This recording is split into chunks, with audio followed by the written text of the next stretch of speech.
I don't think we really need an introduction here. This is part 2 of my review of Richard Dawkins' The God Delusion. If you haven't listened to part 1 yet, I suggest you do that first. But here in the second part, we are going to continue our review from chapter 5. So, chapter 5 is entitled The Roots of Religion, and in this chapter, Dawkins is looking at various reasons why religious behavior might have evolved in human beings in the first place. So I think Dawkins here is motivated by two pretty clear concerns. So the first, as we've already talked about, I think Dawkins just likes examining phenomena from an evolutionary Darwinian perspective. But secondly, I think there is a kind of pressure on all atheists to explain how it is that so many people could be, in our estimation, so mistaken about the nature of reality. So if it is so obvious, as we claim, that there is no God, there is no good evidence for supporting the existence of God, so why is it then that 90% plus of the world's population, an even higher figure, I think, if we go back historically, believe in some kind of divinity, either a single god or a pantheon of gods or much more localized gods? Every single culture throughout human history has believed in invisible agents such as this. So where do these beliefs come from? Why do so many people hold these beliefs, despite the lack of evidence and, in some ways, the fundamental irrationality of these sorts of beliefs? So one way that we might attempt to explain this is by looking at the evolutionary history of human beings and the kind of selection pressures that might have led to the development of certain neural structures, of certain patterns of cognition, which might permit us to explain how it is that religious beliefs emerged, and why it is that such fundamentally false, potentially dangerous beliefs have been allowed to persist within human societies since the beginning of time, without apparently threatening the reproductive fitness of human beings. Now, before we get on to what Dawkins has to say on this topic, I'll just state, for whatever it's worth, that I am a little bit ambivalent about evolutionary explanations for religion. So, on the one hand, it's unquestionable that we are biological organisms, that everything we think or do is consequent to our material facticity as biological organisms, and any kind of explanation of human thought, of human behavior, which fails to take this into account is a non-starter. It simply has to be acknowledged, the kinds of beings that we are, before we engage in this sort of more abstract philosophical speculation. And that if we are indeed biological organisms, first and foremost, in this way, then we were undeniably the product of evolution. So, in a way, the kinds of ways that we think and behave are going to be the product of evolutionary forces. So definitely there is going to be some merit in examining the kinds of evolutionary pressures which have shaped the development of the human organism in order to better understand how it is that human beings think and human beings behave. But on the flip side, I think that there is a kind of gulf between this general recognition that we are the product of evolutionary forces and the kinds of explanatory merits that Darwinian explanations are actually going to grant us. So I think, or at least I hope, we can all concede that yes, we are the product of evolution. Evolution is obviously integral to shaping who it is that we are. But what is it concretely that we can actually learn from this? What kind of concrete, reliable explanations can this sort of insight grant us? So if we think about a field like evolutionary psychology, the foundations of this approach rest on a few key assumptions. So the first would be that the human mind is basically modular, so that is that we have different parts of the brain that are performing different functions, largely independently of each other. Secondly, that because these modules are biologically determined, that they are going to be the product of genetic determinism in some sort of way. So they don't just emerge spontaneously, they emerge because they are genetically programmed to emerge. Thirdly, if there is a genetic basis to these mental modules, they must have been produced through a Darwinian process of natural selection. So, therefore, we can say that there were certain selection pressures which caused these particular mental modules to be developed and preserved down the human lineage. And fourthly, that if that is the case, then we can ask ourselves about the time in history when these sorts of mental modules must have been developed. So, anatomically, modern human beings, there are varying dates, but let's say about 100,000 years ago, maybe we can start to talk about anatomically and neurologically modern human beings first coming into existence. So if we want to explain why those particular features were selected for, why we have these particular mental modules which contributed to our reproductive fitness, we don't want to look at their fitness in relation to the modern world because the human situation has changed a lot, but rather we would have to go back to the conditions of the Stone Age and the kinds of selection pressures that faced human beings at that time in order to understand the kind of evolutionary rationale for these modules to be developed in the first place. So, for me, the interesting thing is that each of those claims are at least strongly defensible, and I would say bordering on the undeniable. So, yes, the human mind is modular to some extent at least, though there are debates about the extent to which these modules are genuinely independent, vis-a-vis talking about the human mind as a more sort of holistic process, but it cannot be denied from neuroscientific evidence that different parts of the brain do different kinds of things.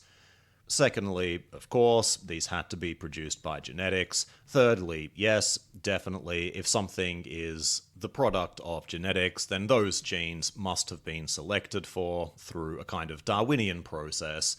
And fourthly, that the relevant selection pressures that we need to examine are not going to be selection pressures in the modern world, but the selection pressures which existed at the time that these sorts of mental modules emerged, way, way back in the Stone Age. But for all of the seeming truth of these claims, the question is, well, what do we do with this? What sort of explanatory power is this going to grant us? Concretely, what can we learn from this? So if we talk about the modularity of the mind, for example, it proves to be actually extremely difficult to identify exactly what these discrete modules are.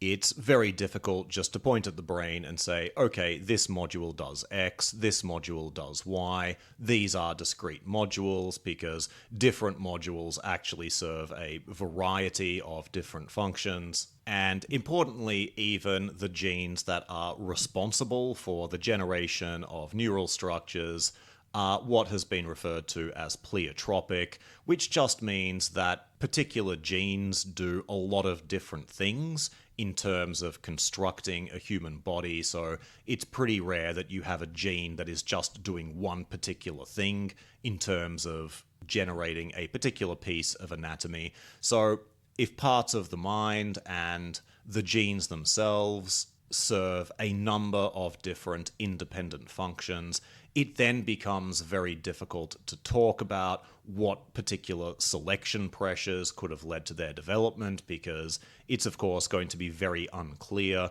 which of the particular functions we are talking about would be most useful in evolutionary terms, in terms of promoting the fitness of the organism. And even if we can get past these problems, we still have the problem that the kind of context in which all of this evolution took place way back in the Stone Age is pretty much inaccessible to us. We can make some educated guesses about what Stone Age human existence might have been like, but honestly, we don't have a lot of concrete details about how people thought, how they organized themselves, what kind of language, if any, they were able to speak, the extent to which they were in competition with other human groups or even other human species, such as Neanderthals. And so therefore, it's going to be very, very difficult to create the kind of reliable picture that we would need in order for evolutionary psychology to provide us with useful explanations, because there is a hell of a lot of ambiguity and vagueness about exactly what it is that evolutionary psychology is studying. So, to use the kind of argument that I discussed in episode 13, where I talk about the merits of a good explanation, I would say, if you twisted my arm, yes, the central claims of evolutionary psychology are undeniably true, but that does not make evolutionary psychology a good explanation for anything. It's unclear to me if it really has any concrete substantive findings that we can hang our hat on, which should tell us that this is an area of inquiry that's going to provide a range of explanations to a broad range of problems.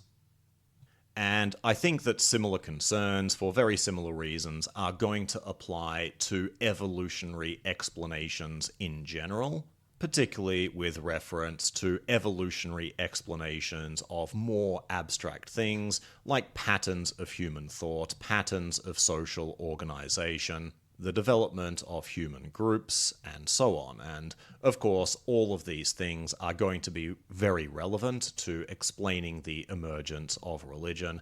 And, as I've said, undoubtedly there are going to be evolutionary explanations for this. I'm not suggesting that we should never look to Darwinian or evolutionary explanations for certain aspects of human existence, but I think we should be careful in terms of managing our expectations for how much evolutionary explanations are really going to be of value in terms of understanding the things we want to understand. So we'll finally get around now to what Dawkins has to say on this issue, but I just raise this point as a kind of general theme to keep in the back of your mind as we discuss these various evolutionary ideas that Dawkins proposes. So, at the beginning of the chapter, he begins with a fairly extended discussion on the different levels of Darwinian selection. So, if you're unfamiliar with Dawkins' other writings, Dawkins was a fierce proponent of what we might call gene-level selection in Darwinian evolution. So, he would argue that if you want to understand what is driving selective pressures in a Darwinian context, you're not looking at the level of the organism as a whole, so evolution isn't really selecting particular kinds of organisms, and you certainly shouldn't be looking at group-level selection, so the kinds of selection pressures that bear on the existence of particular groups of organisms, but instead you should be looking at the selection pressures at the level of the gene, how it is that Darwinian natural selection selects for the existence of particular genes or complexes of genes, and that is what is ultimately driving the evolutionary process. So it really is a bugbear of his, and I know this from, if you read The Selfish Gene, the extended phenotype, he really doesn't have a lot of time for group-level selection theories in particular, and he spends an extended time at the beginning of this chapter defending that particular point of view, and therefore saying that group-level selection theories are not going to be a good explanation for religion.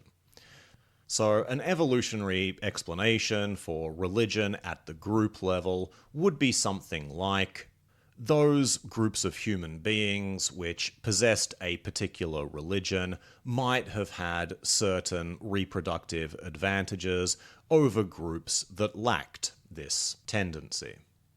So it might be, for example, that if a group believed in a god and that this god was commanding them to attack other groups, godless groups in this case, and that this god would promise things like an afterlife and divine intervention to help them in their battles, that this would give the first group a kind of confidence in their ultimate success, in their ultimate victory, and that this would be enough to see them triumph over the godless groups who lacked these kinds of consolations, or these kinds of beliefs that would give them the confidence and the certainty to defeat rival tribes. Now, I'll agree with Dawkins that these sorts of group-level evolutionary explanations for the emergence of religion are not very good, because really there are any number of sorts of patterns of belief or social organization that might be to the reproductive advantage of a group. So it would still be incumbent on someone advancing this sort of theory to explain why these early groups of human beings alighted on religious ideas as opposed to any other sort of form of political organization which has proven to be successful. So if you look at the success of monarchies throughout history, for example, it's widely acknowledged that this sort of mode of political organization, of centralization under a single figurehead, actually emerged relatively late in human history. So for most of human history, we were living in sort of egalitarian bands of no more than 150 people. But over time, as bigger political groups emerged under the leadership of a kind of strongman, of a king, these sorts of groups tended to very, very quickly outcompete all the other groups. So if that is the case, why didn't these evolutionary pressures select for something like monarchism as opposed to religion? Why was it religion in particular that emerged and that had a particular evolutionary advantage to particular groups, as opposed to forms of political organization like monarchism, which also have a very clear evolutionary advantage to their inception? But I think that Dawkins' objection to this is a more general objection to group-level selection theories of evolution, and I think over time he sort of slowly started to lose this battle. So I think at the time that The Selfish Gene was published, it really did change how a lot of biologists thought about the process of evolution, and I think that's important to point out as well, actually, that Dawkins wasn't merely a popularizer of science, but he really was a very influential thinker throughout the 70s and 80s on the topic of Darwinian evolution, so we have to give him credit there where it's due. And I think there was maybe a time, you would have to ask a biologist to be sure about this, where gene-level selection was taken as probably the most popular mechanism by which Darwinian evolution was said to occur. But now I think that group-level selection theories have become much more popular. I don't think that people necessarily agree with Dawkins' objections to group-level selection theories in the same way that they used to back in the 70s and 80s. So anyway, we don't need to spend too much time on this, but that's the opening of the chapter, sort of relitigating Dawkins' objections to group-level selection theories of how it was that religion evolved.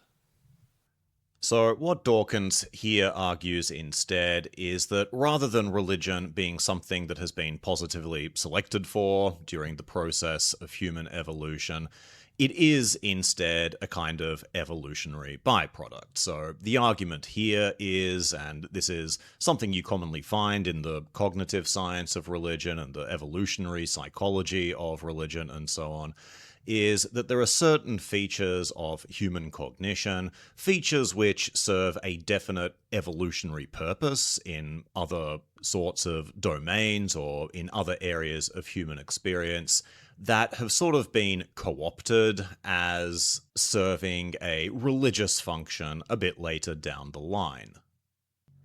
So the classic example here, which Dawkins mentions a bit later in the chapter, and which I myself have discussed at length in episode 14 on this channel, is what has been referred to as the Hyperactive Agency Detection Device, or HAD, and this is a faculty which all human beings possess, which permits us to basically detect agency in the world. So to be able to distinguish living, breathing things with a mind of their own, things like tigers, birds, other human beings, and so on, to be able to distinguish them from inanimate objects. And of course, once we recognize that something in the world is an agent, that provides us with certain evolutionary advantages for how it is we can interact and deal with these sorts of things in the world.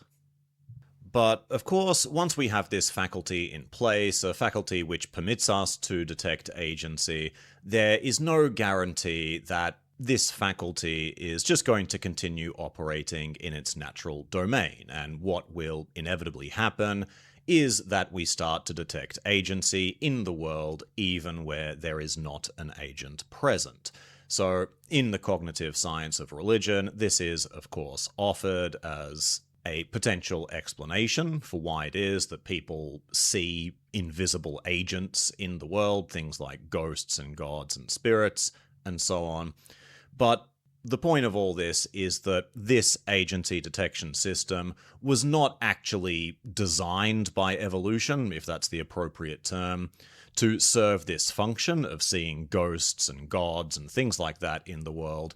It is rather a byproduct of a faculty that otherwise serves a very important function. So if we are asking what are the evolutionary origins of the human propensity to see invisible agents, what we would say is that this was not a propensity that was directly selected for by evolution, so there were no evolutionary advantages to seeing ghosts or gods in the world, but rather there was a kind of evolutionary advantage to promiscuously identifying agents in the world, because a false positive, so believing that a tiger is there when it really is not, is more of an evolutionary advantage than a false negative. So failing to recognize that there is a tiger in front of us.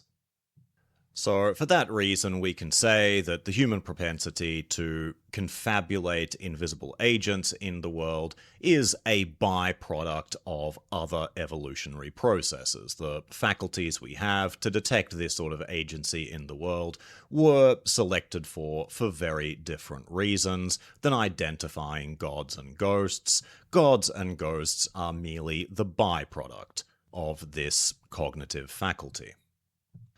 So, as I said, this religion as evolutionary byproduct approach is the one that Dawkins endorses here, and I think this is probably the most common way that cognitive scientists and evolutionary psychologists would attempt to explain religion.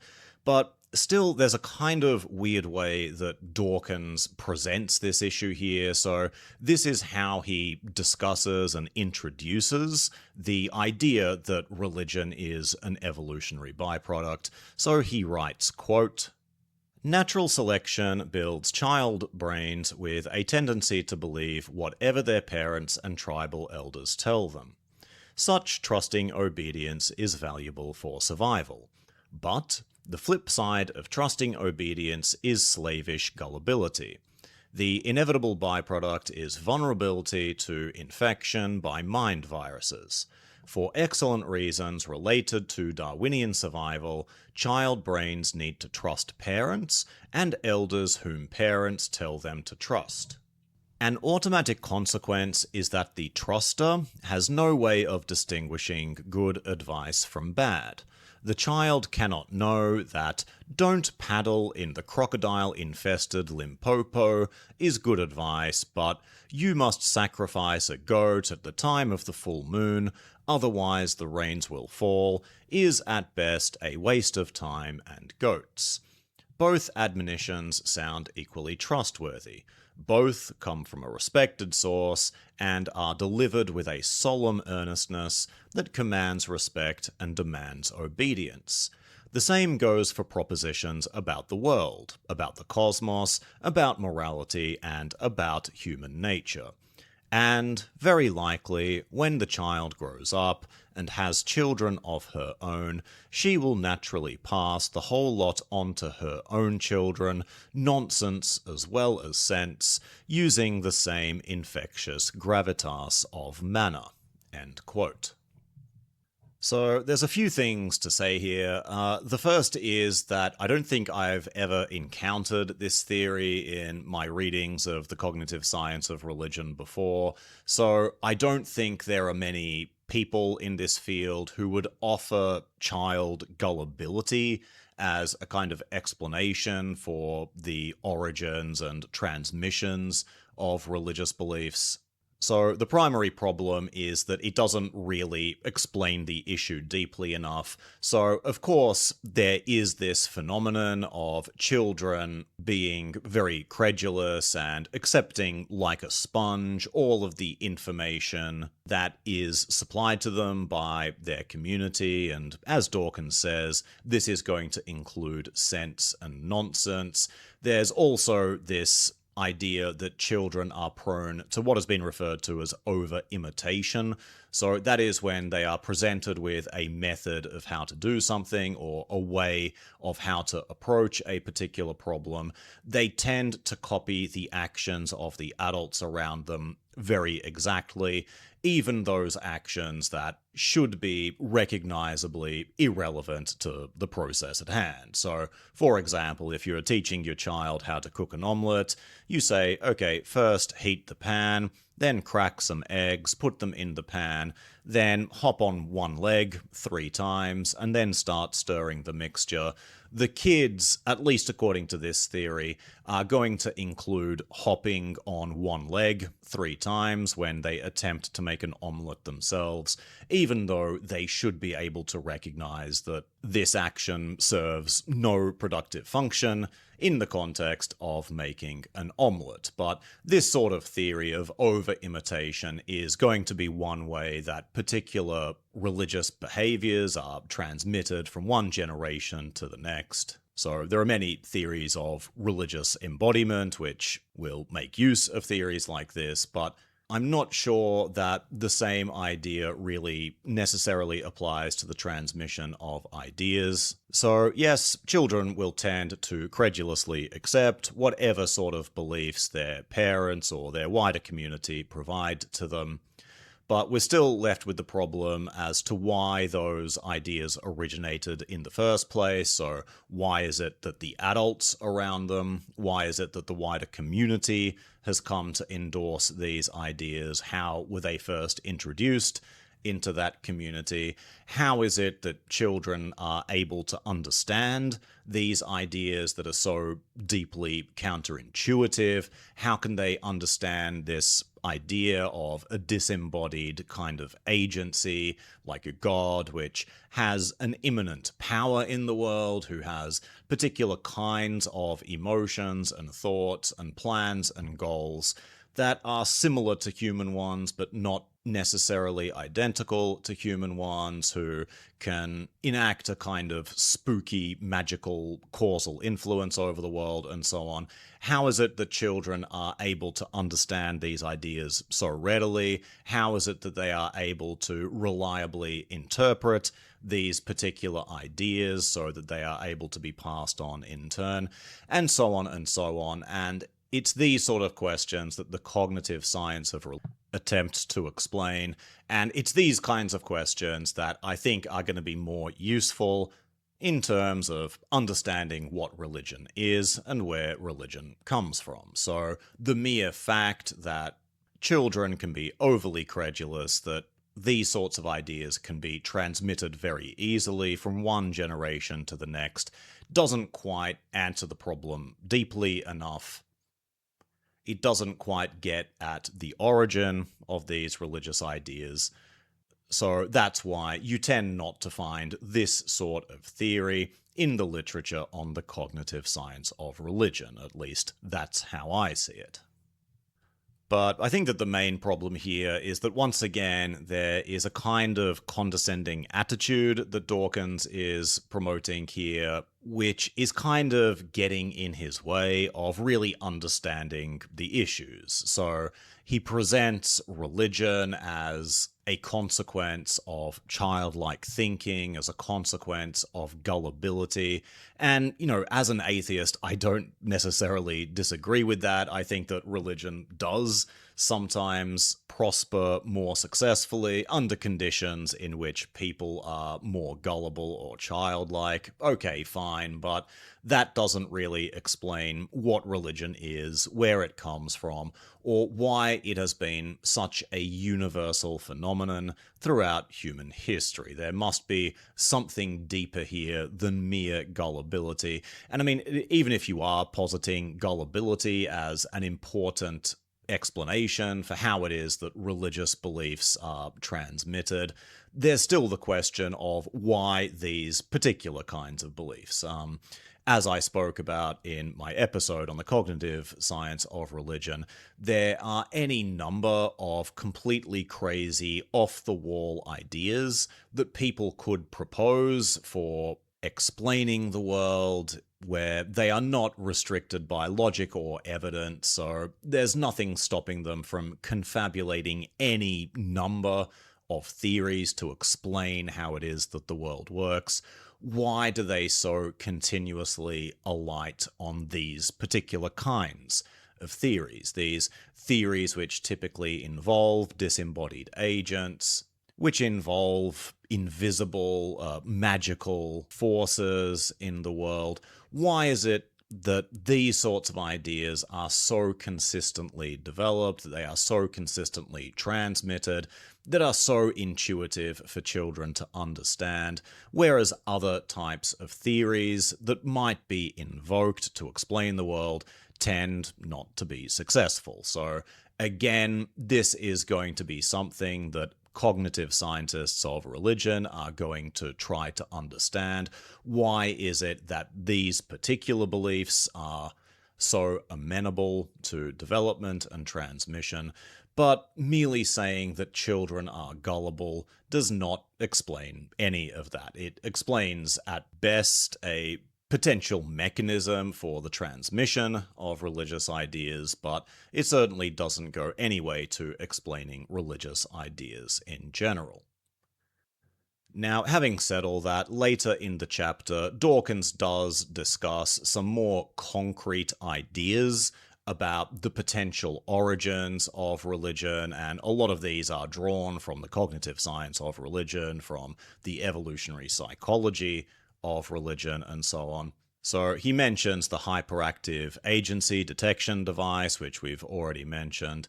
He mentions things like the possibility of human beings being native dualists, that is, naturally assuming the division between matter and mind, that mind is something independent of matter, that this might be something sort of innate to human cognition, and this would explain, of course, why it is that human beings are able to think about and to find credible the idea of disembodied agents.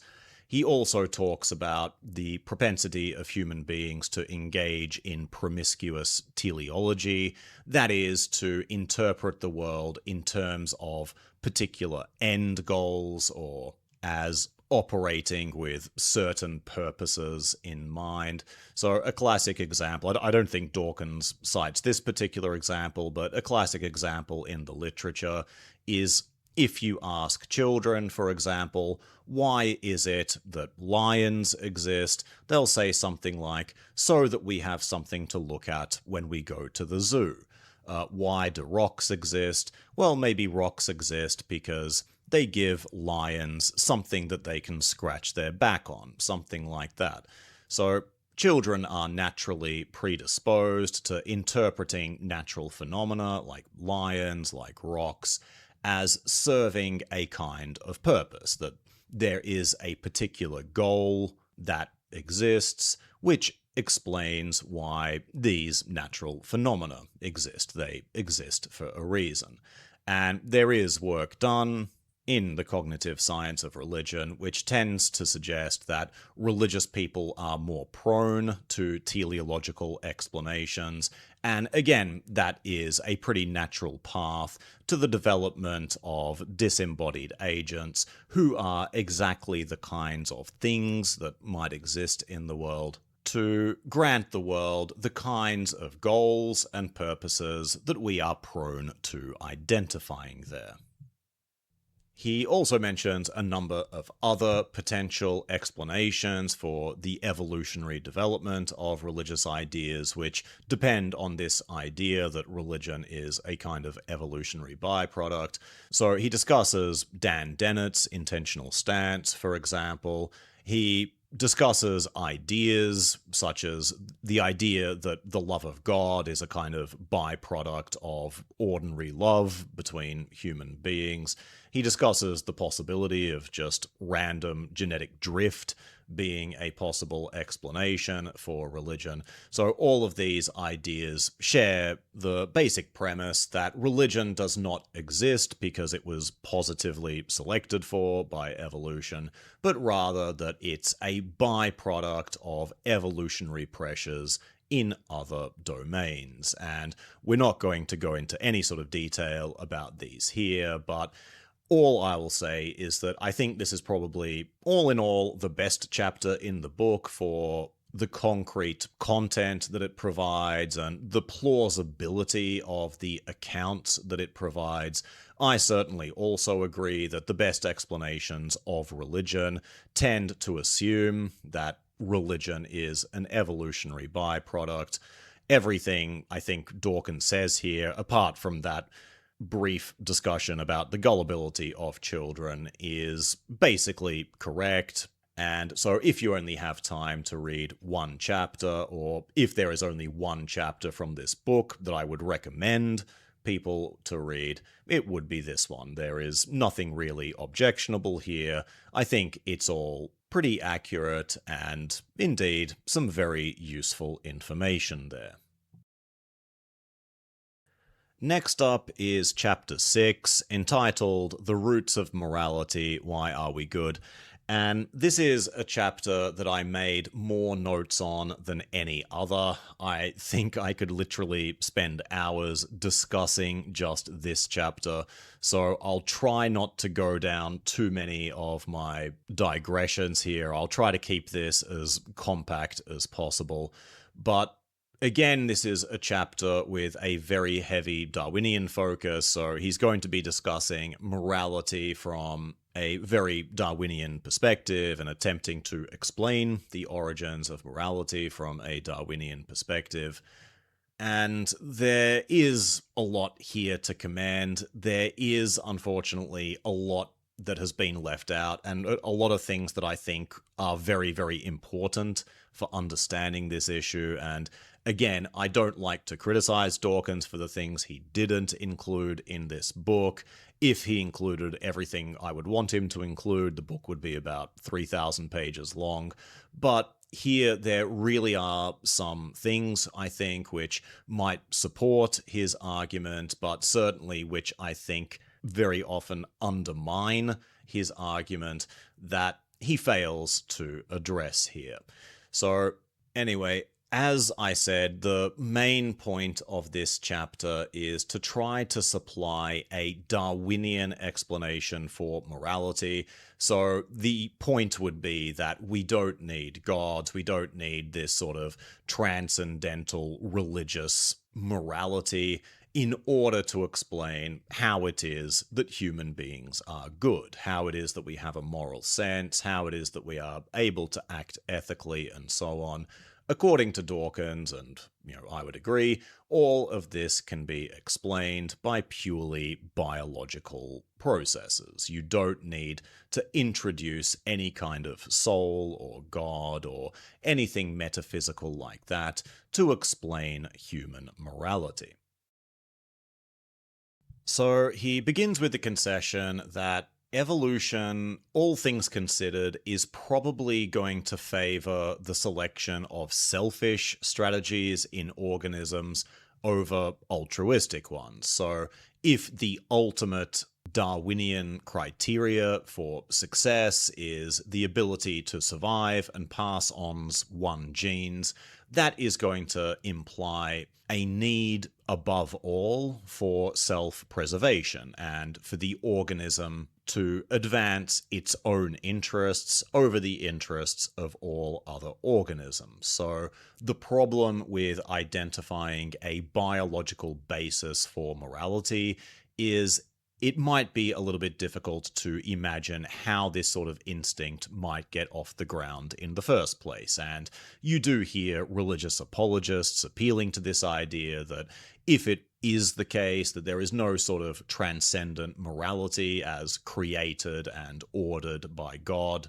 then we would be living in a world red in tooth and claw. We would all be extremely selfish creatures. There would be no particular reason not to murder or rape people to the extent that these sorts of activities advantage our organism, that these sorts of activities give us an advantage over other human beings. Well, biologically, why wouldn't we engage in them? Why would we show any sort of concern for other human beings if indeed the ultimate rationale for our existence on a Darwinian picture of the world is simply to survive and propagate our genes? Where exactly would this concern for other human beings come from? What possible advantage could there be to my organism to share things with other people or to in any way put the interests of other people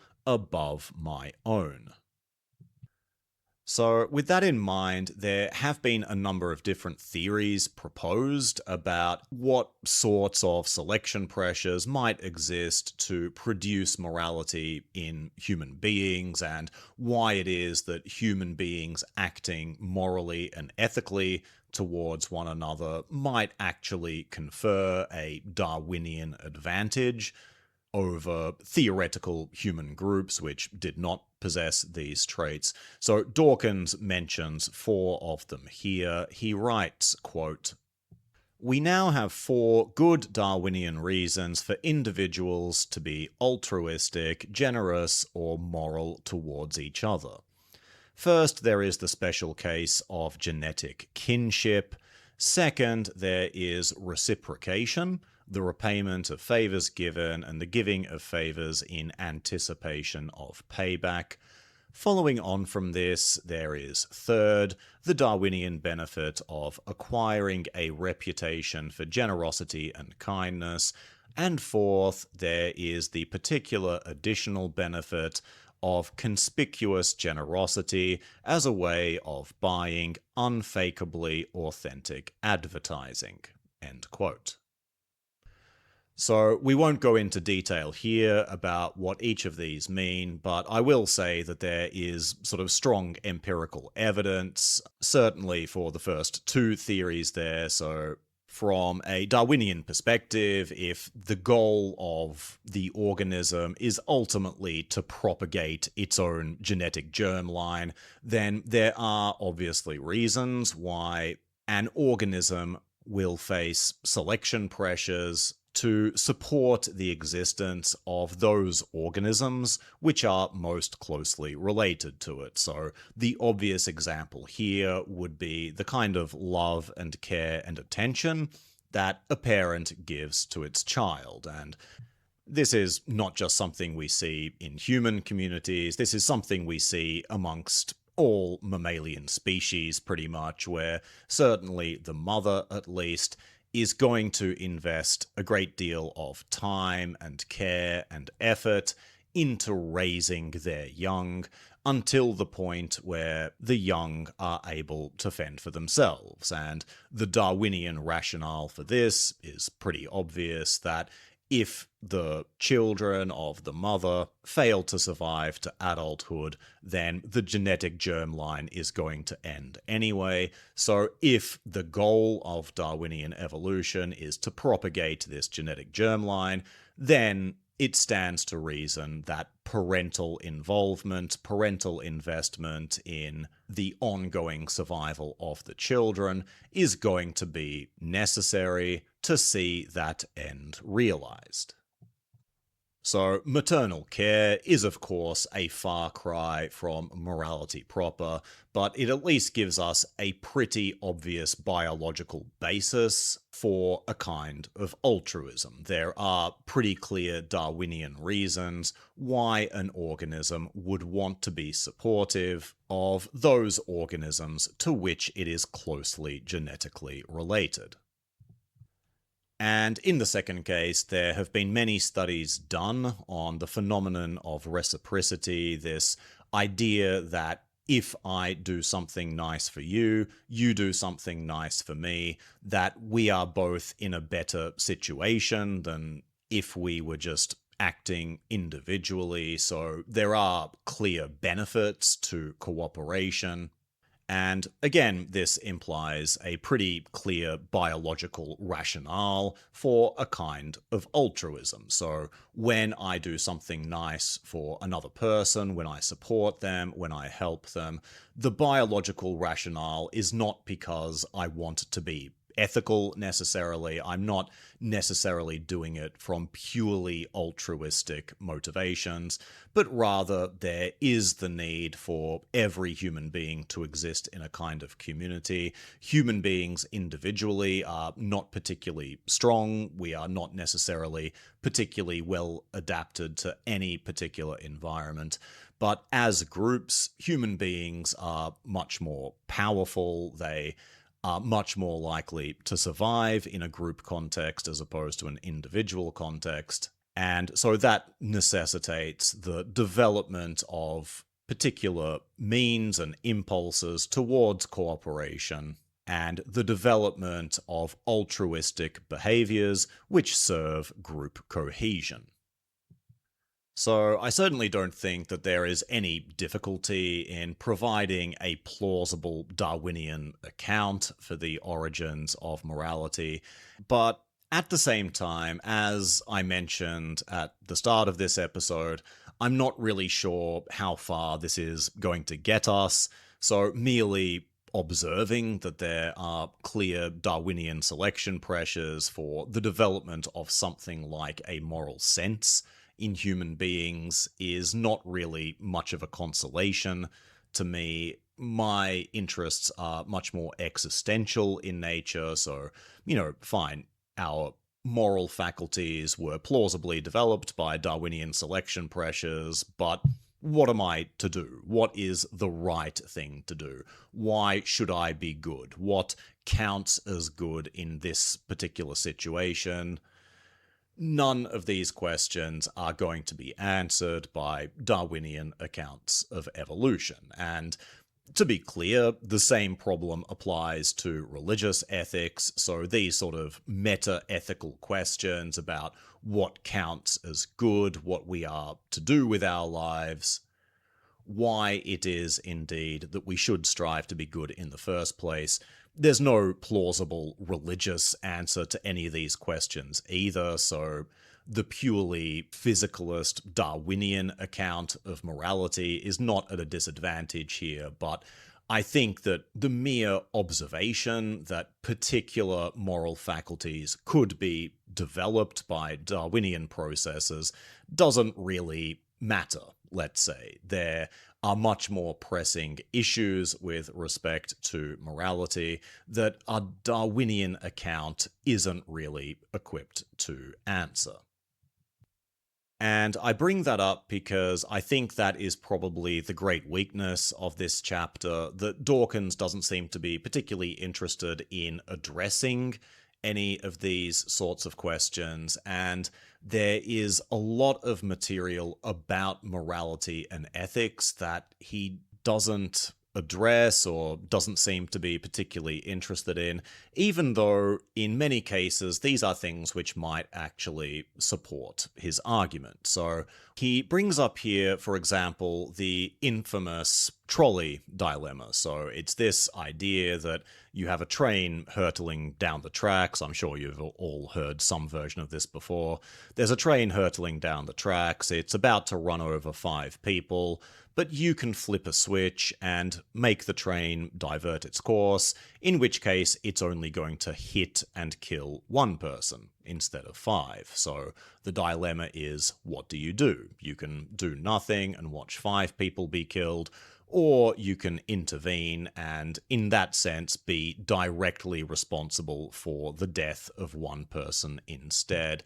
Or, if that version is a bit easy for you, you can change it so that instead of pulling a lever, for example, you actually have to push someone onto the tracks. So you know that you can push someone in front of this train. Them hitting the train is going to slow it down enough to save the lives of 5 people. What do?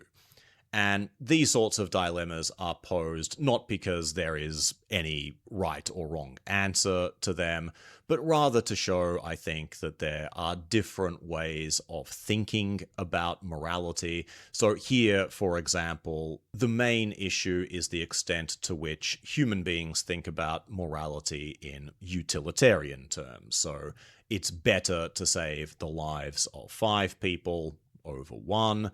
If you agree with that, you are thinking about morality in utilitarian terms. But, of course, there are also very strong moral intuitions we have that directly causing harm to someone, so pushing someone in front of a speeding train, for example, is morally abhorrent. And many of us, when push comes to shove, so to speak, would not be able to put someone physically in front of a speeding train. So what we really have here are 2 competing kinds of moral intuitions. One, the utilitarian one, which suggests that it's better to save 5 people instead of 1. And secondly, we have the deontological intuition, which says that it is never ever right to cause people direct harm. But the way that Dawkins interprets this thought exercise is a little bit strange. So what he suggests here is that the trolley dilemma is evidence for the existence of what he refers to as a deep evolutionary grammar of morality, because, as he puts it, most people, or most of us, are united in particular moral intuitions. But the bizarre thing is that actually the trolley dilemma says exactly the opposite. It says not just that there is disagreement between different people over questions of morality, so when you pose these various forms of the trolley dilemma to different people, they will have very strong, but importantly, very different moral intuitions about what is really the right thing to do. But more importantly, it also reveals a kind of moral disagreement within ourselves. It is a genuine moral dilemma for us to decide, for example, whether it is moral to push someone to their death in order to save 5 people. And that's because the human moral sense is not a single cognitive faculty. There are many, many different parts of the brain, different cognitive faculties that are involved in the development of moral judgments.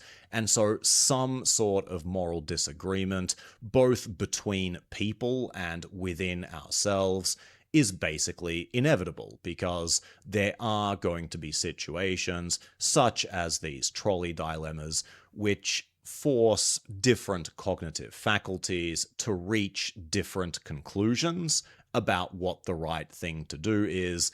And the point is that there's sort of no meta-ethical way to resolve the discrepancy between those intuitions. If I have one very strong moral intuition, which says it's better to save the lives of 5 people over one, but another equally strong moral intuition that pushing someone in front of a speeding train is a morally abhorrent thing to do. There's no way to decide which of those intuitions are correct. They are both equally valid in their own particular domains. In ordinary circumstances, they are both fine intuitions to live by, that the greatest good for the greatest number is essentially, I think, a pretty good principle to live by. Don't push people in front of speeding trains is also a pretty good principle to live by. So as long as those intuitions don't come into conflict, there's no problem. The right course of action is normally pretty obvious, but it's not difficult to come up with scenarios in which these intuitions are conflicting with one another. And that's why it is completely bizarre for me to see that Dawkins is attempting to use these sorts of dilemmas as evidence for a kind of universal human intuition, because the fact is, it demonstrates exactly the opposite. But this sort of position is even more bizarre because I think actually a recognition of the fact that different kinds of moral intuitions are produced by different cognitive processes would actually lend support to Dawkins' idea of the Darwinian origins of morality. So when you look at things like Jonathan Haidt's moral foundations theory, or various theories of the origins of morality from evolutionary psychology, or even the neuroscience of morality, which tells us that very specific parts of the brain are responsible for very specific aspects of moral judgments. I think that these are all actually very strong evidence for the Darwinian basis of morality. So it is true that the development of a kind of generalized moral sense might be difficult to account for under Darwinian principles, but when we recognize that actually moral judgments are produced by many, many, potentially dozens of different cognitive faculties in the human mind, then I think that they are much easier to account for. So what we can look at is a particular cognitive module which is producing some kind of morally relevant judgment, and we can ask ourselves, what would be the Darwinian account for the development of that module? So I know from the neuroscience of morality, for example, that there are particular parts of the brain which are very good at tracking the pain states of other people, and this is part of the reason why we often have such a visceral reaction to seeing other people who are suffering, other people who are in pain.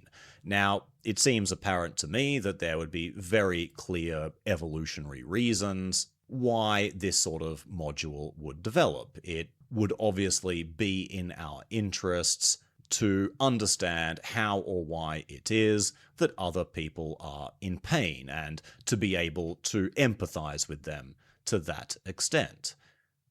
Now, understanding that another person is suffering is only a very small component of morality, but the point is that there are some people who have deficient faculties in this respect. They are simply not able to properly understand the pain that other people experience. They are kind of detached from this. There is something faulty about the way that this faculty works in their mind, and they basically run into the danger of becoming amoral psychopaths because the pain and suffering they inflict on other people simply doesn't register for them. So when you take into account all these different faculties, so other faculties might include things like tracking fairness in the world, tracking cheaters or defectors in the world, tracking loyalty in the world, authority in the world, purity in the world, all of these kinds of things which might be necessary for the development of moral judgments.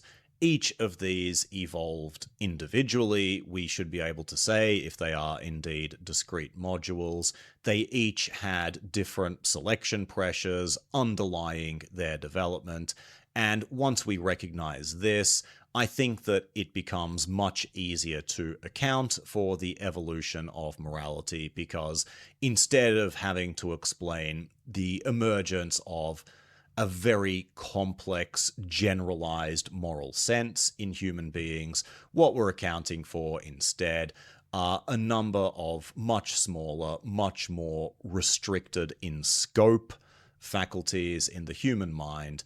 And again, that is going to lend credence, I think, to the Darwinian picture of how it is that morality evolved. So this is a case where Dawkins doesn't mention any of these theories. He doesn't mention moral foundations theory. He doesn't mention the neuroscience or the evolutionary psychology of religion. He doesn't mention moral psychology or the cognitive science of morality. These are also very interesting branches for developing a biological physicalist account of where it is that morality comes from.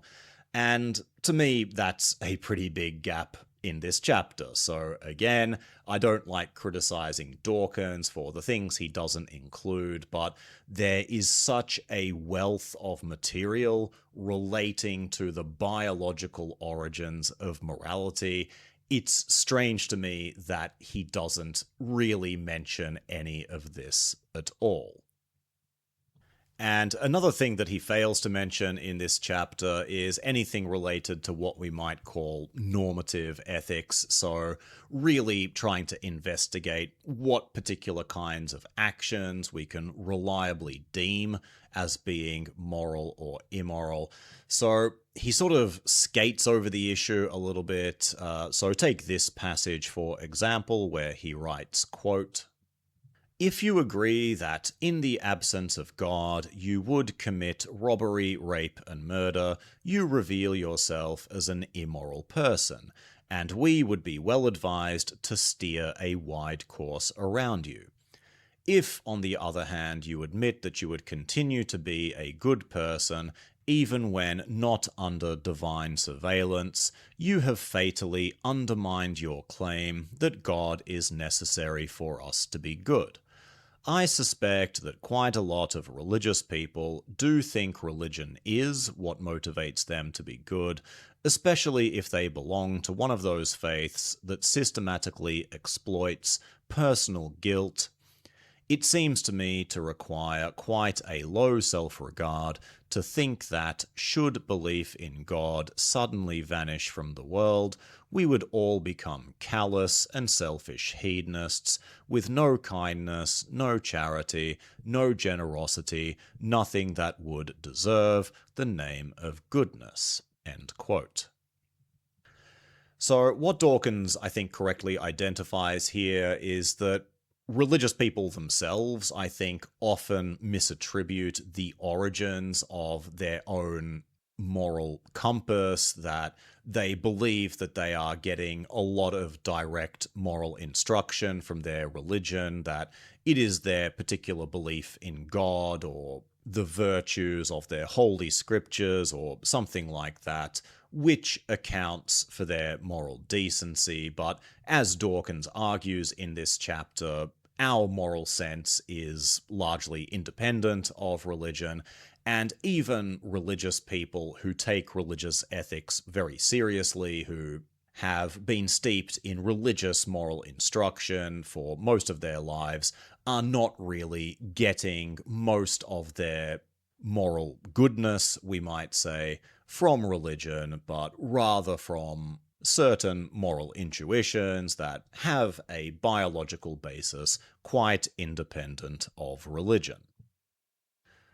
So that much we can agree on, but there's still a lingering question of how it is that we can know what exactly it is we can do in the world that would count as good, or even really what goodness is substantially. So is there really such a thing as moral goodness? Is there objective moral good in the world? That's an open question, but again, it's something that Dawkins doesn't really address. He doesn't address these normative, ethical questions. He never really attempts to offer a basis for an atheistic version of normative ethics, and again, these are available. I think he mentions Immanuel Kant briefly, the categorical imperative, but there have been many more, much more interesting ways of developing what we might call an objective atheistic ethics, but Dawkins here doesn't even really seem to want to concede that there is a problem in need of answering in the first place. He just sort of intimates that what is morally good is kind of obvious. We all know what that moral goodness is. We all know what we ought to be doing. We are all largely in alignment on that issue, and so all that religion can really do is to get in the way of our otherwise reliable moral intuitions. But I would stress the issue is much more complicated than that. From my own perspective, I'm very skeptical of the development of any sort of objective ethics at all, whether in a religious context or in an atheistic context, but that's by the by. But whatever Dawkins' ultimate position on this sort of issue is, what he believes moral goodness to be, whether he believes an objective standard of morality is achievable, whether moral goodness is something we can say that objectively exists in the world, he just doesn't address any of these questions. And again, I think that that is a pretty substantial gap. And I think that this is certainly something that would give his theistic opponents a lot of ammunition. So how can you write all of this material about morality and still fail to give us a substantive definition of what moral goodness involves? Chapter 7 is entitled The Good Book and the Changing Moral Zeitgeist, and as that title would indicate, he is continuing the theme of morality in this chapter, and particularly he is looking at religious texts, in particular the Bible, and basically showing us how morally abhorrent a lot of the material in this holy scripture is. So what he addresses, particularly at the beginning of this chapter, is this idea that religious instruction is somehow necessary for the development of morals, and that particularly Holy Scripture contains these nuggets of moral wisdom which are supposedly necessary for human beings to be able to delineate right from wrong. So I think we can all agree that that sort of perspective is misguided, to say the least, so this is certainly something that Dawkins is correct to address and to criticize, but again, I think his approach sometimes to this issue is a little bit shallower than it should be, and I think that he oversimplifies the issue sometimes in sort of self-serving ways that again, make it difficult for me to sort of fully endorse what he says. So, addressing this issue of Scripture being the source of morality, he has this to say, quote, "There are two ways in which Scripture might be a source of morals or rules for living. One is by direct instruction, for example, through the Ten Commandments, which are the subject of such bitter contention in the culture wars of America's boondocks. The other is by example.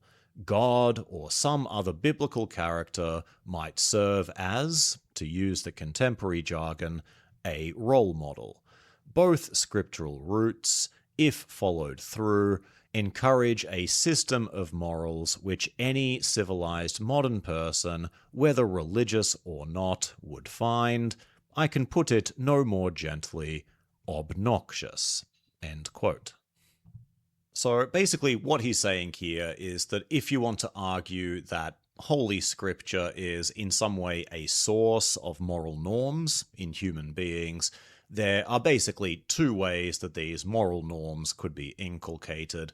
So that is by direct instruction, these moral commandments, these injunctions to do X or not do Y, or through the presentation of particular moral exemplars, men, well, typically men, whose lives are to be emulated in detail, and so by genuinely taking stories of these men to heart, this is another way that we can learn how to be moral. So, a few things to say about this. The first is that really, there are going to be religious people who make a similar argument that the source of morality is ultimately going to be in following God's commands and emulating certain holy people. So certainly there are interpretations of Islam, and there are Muslims who would seriously make this argument, that basically morality consists in doing whatever the Quran tells you to do, and if there is some aspect of life that is not covered by the Quran, then you are to be moral by doing the sorts of things that Muhammad did, as recounted in the Hadith literature. So you can construct this very simple religious picture in an Islamic context of what it takes to be moral, because the Quran is, of course, a direct set of commandments from God that have to be followed if you want to be moral, and Muhammad is venerated as a figure of moral impeccability whose every deed, no matter how minor, is to be emulated by the Islamic community in every single little detail. So there is a kind of picture of morality which conforms to what Dawkins says there, but I think it's a pretty narrow way of interpreting religious morality, and I think most believers would reject the idea that the sources of their morality are confined merely to following commandments or emulating a particular moral exemplar, and definitely in practice, the sources of religious morality are much richer than that. So even if we just restrict ourselves to the relationship between religious scripture and morality, we can think of examples like the moral function of the Jewish halakha, for example, the set of commandments which Jews are expected to follow, where I think even most Jewish people would be able to recognize that many of these commandments have a distinctly amoral valence, where particular things they are commanded to do, so for example, to avoid eating shellfish, or to wear or to not wear certain types of clothing. These are things which Jews have been commanded by God to do, and which they are therefore expected to do, but at the same time, I don't think that most Jews would recognize these as necessarily being moral duties, in the sense that they are universal duties that all people, in order to be good, would have to follow. So if you eat shellfish, if you wear the wrong kinds of clothing, maybe you're not a particularly good Jew in that context, but it doesn't make you a bad person. So when Gentiles eat shellfish, when Gentiles fail to wear a yarmulke, it's not because the Gentiles are bad people, it's not because they are failing in their universal moral duties.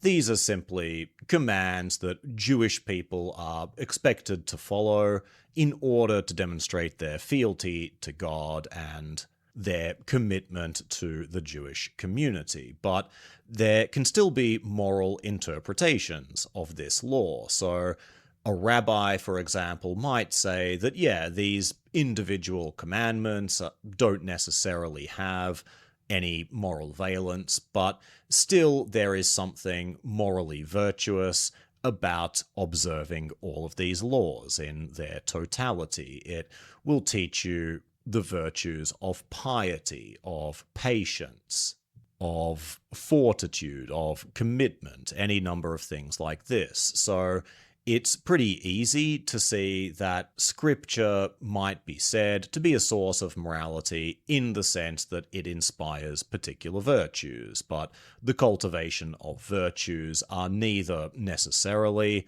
direct commandments or following the example of some moral exemplar.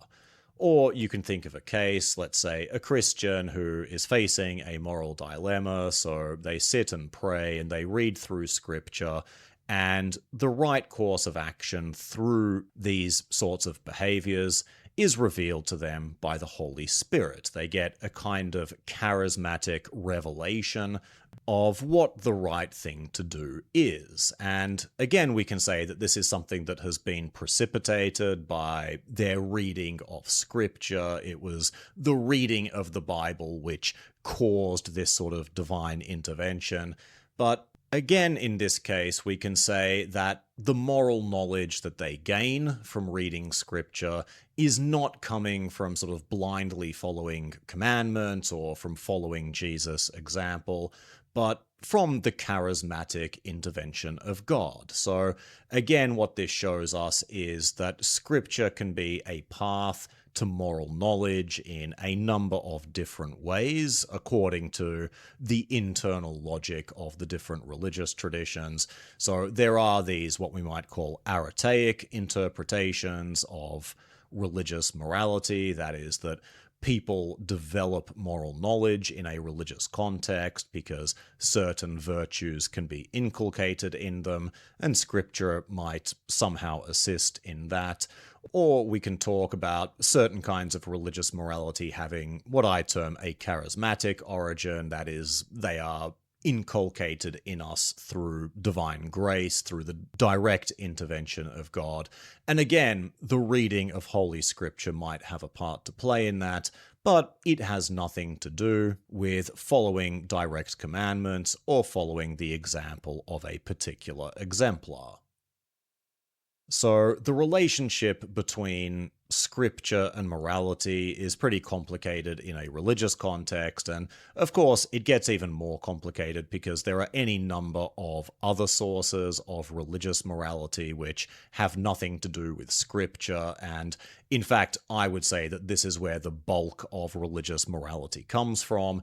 And we're not going to investigate the sources of all of these extra scriptural sources of religious morality, but suffice it to say that you're not going to understand the moral compass of a particular believer by simply scrutinizing the kinds of things that they are commanded to do in their holy books, or by the kinds of people who are upheld as paragons of virtue in the tradition. The sources of religious morality are far more complicated, far more varied than that.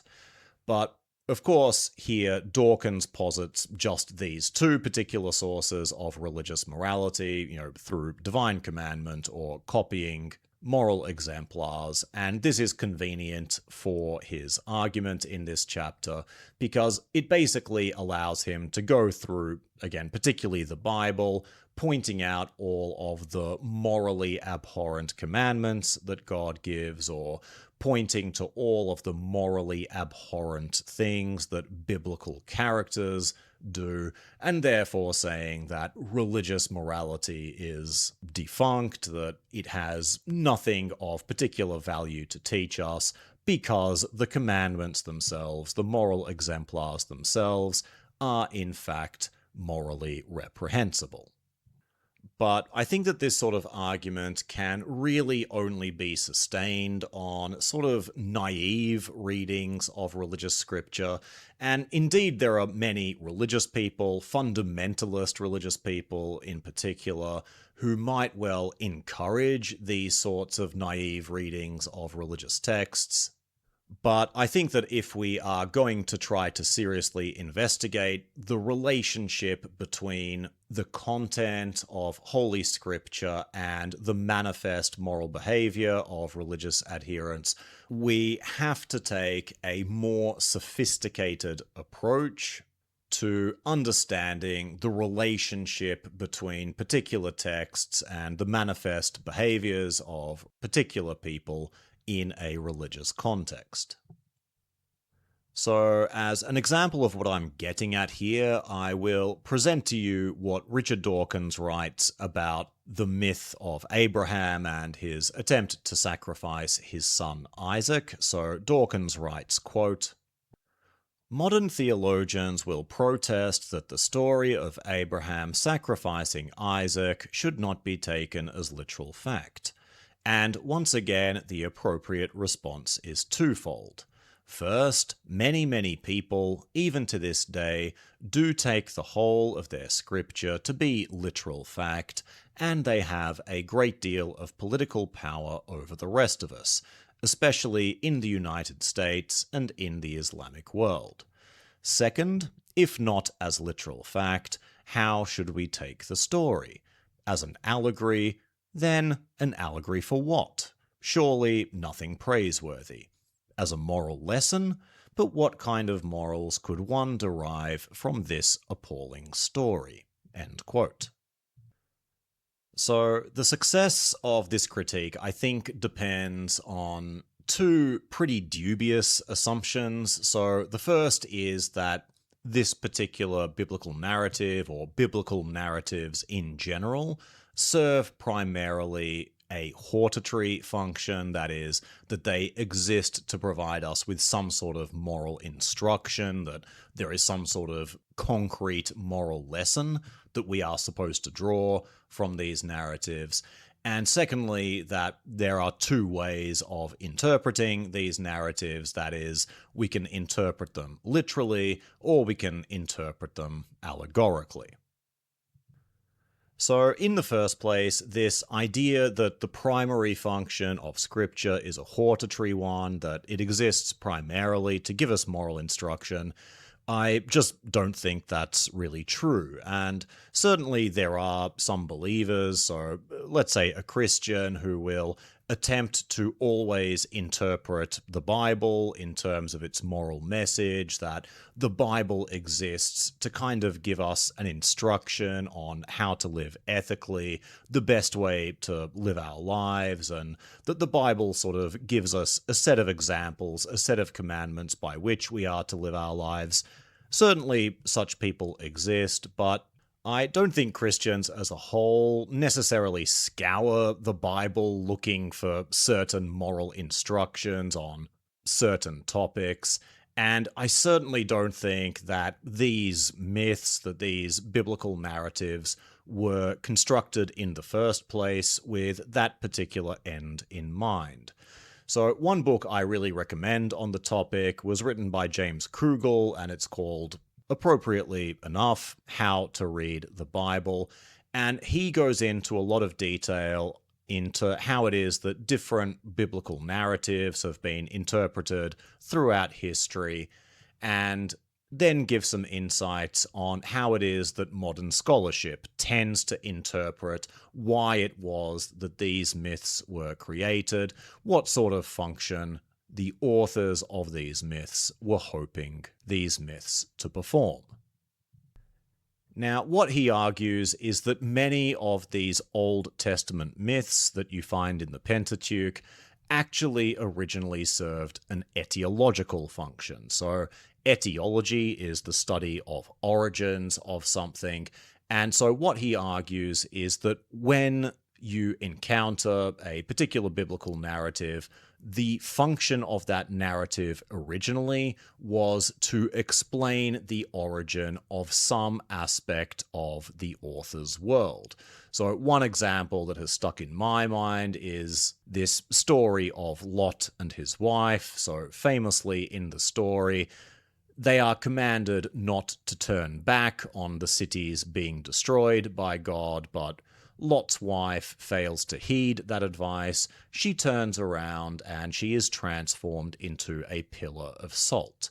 Now, if you try to look for a hortatory meaning in this tale, if you believe that this is providing some kind of moral lesson, it's really not apparent what that moral lesson might be. Like, don't turn around or you'll turn into a pillar of salt. That's not really the basis for a grand moral system. Now, of course, you could generalize this lesson a little bit and say something like, you should follow what God says or bad things will happen to you. Perhaps that's a plausible moral reading of this tale. But what Kugel argues is that most likely this was a story that was invented to explain particular geographical features in Israel at the time the story was penned. So basically, near these cities of Sodom and Gomorrah, where these cities were thought to have existed, there exist a lot of salt pillars, basically. So these are geological structures which stick up like kind of pillars in the ground. And of course, a lot of them can superficially take on the sorts of dimensions of human beings. So it stands to reason that people would encounter these strange structures in the desert. They would ask themselves how they got there. And a narrative like this could be constructed to explain how it is that these features first originated. And you see similar examples with the origins of place names in Israel. So a lot of this, of course, is lost in English translation, but there's a lot of wordplay in the original Hebrew where it seems like entire narratives have been sort of reverse engineered in order to explain the name of a place. So if you think about this enigmatic narrative where Jacob wrestles God, I know that people like Jordan Peterson have had a lot of fun with this and trying to tease out what the message of this strange story could possibly be. And of course, for someone like Jordan Peterson, it's a perfect metaphor for the struggles that we all face when reckoning with the majesty and alterity of the divine. Nonsense like this, but in fact, what this story is based on is wordplay. And so the place where they wrestle, apparently, so where Jacob wrestles God, is called Yabok in Hebrew, which is almost identical to the Hebrew word for wrestling. The name Israel means something like struggles with God.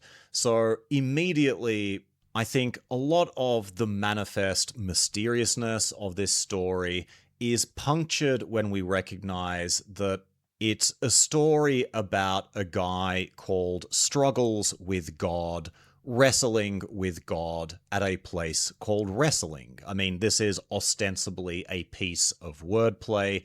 It's an etiological tale. In fact, I think the narrative explicitly says this is the reason why the Yabok River, why Israel have the names they do. It, in a very short, simple narrative, provides a kind of fun explanation, I would say, for why these places have the names that they do.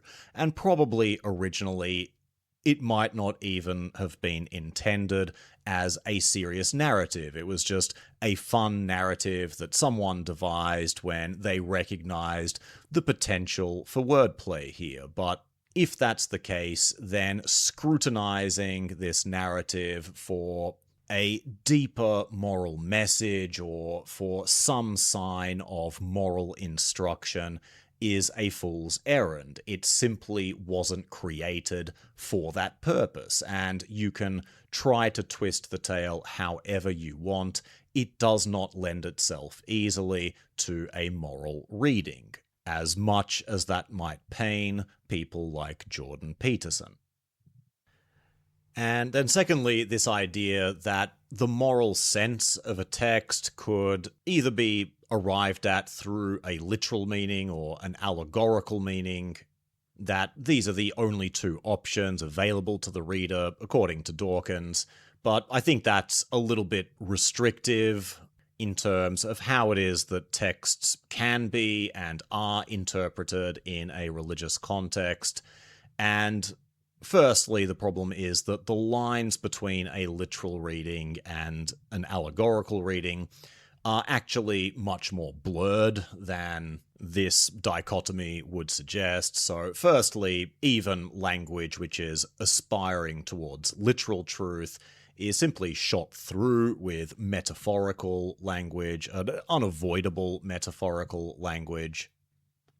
So I've spoken at length before on this channel about conceptual metaphors and how a conceptual metaphor like the linearity of time, metaphors like the close future, the distant future, are employed in otherwise literalistic language, and we don't even actually recognize them as metaphors. But when you analyze the way that language is used, these sorts of metaphorical flourishes are employed even in language which does not appear to be deliberately metaphorical in nature.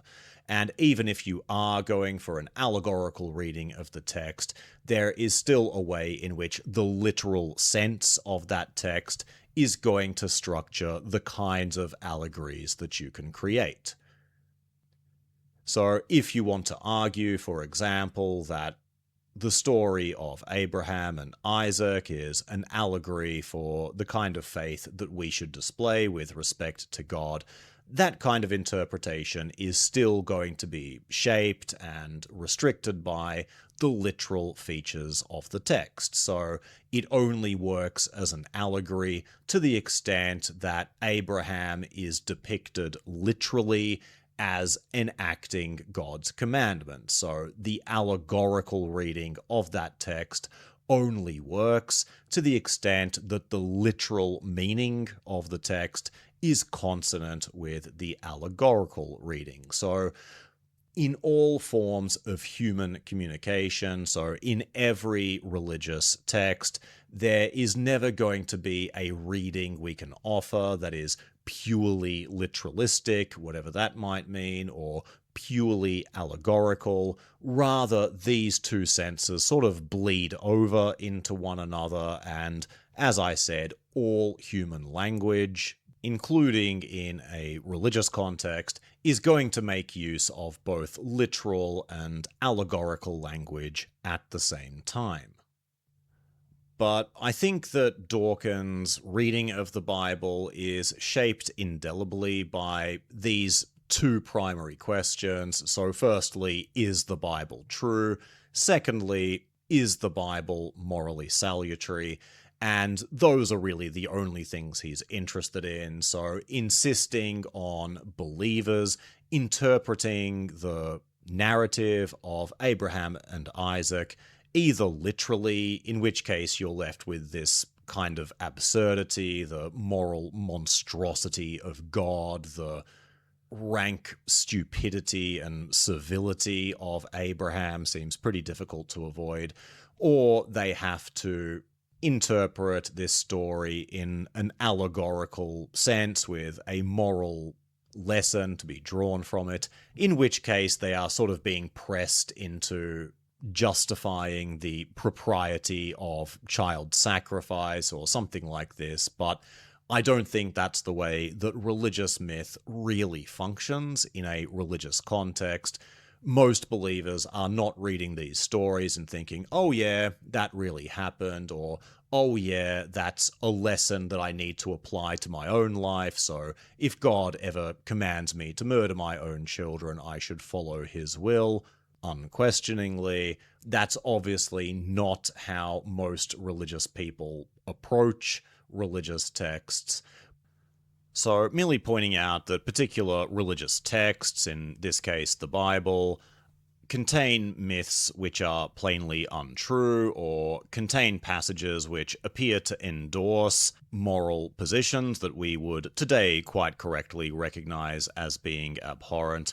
This is not quite enough, I think, to impugn religious ethics in general, and by the way, I do believe that there are good reasons to impugn religious ethics in general. That will be a topic for another day.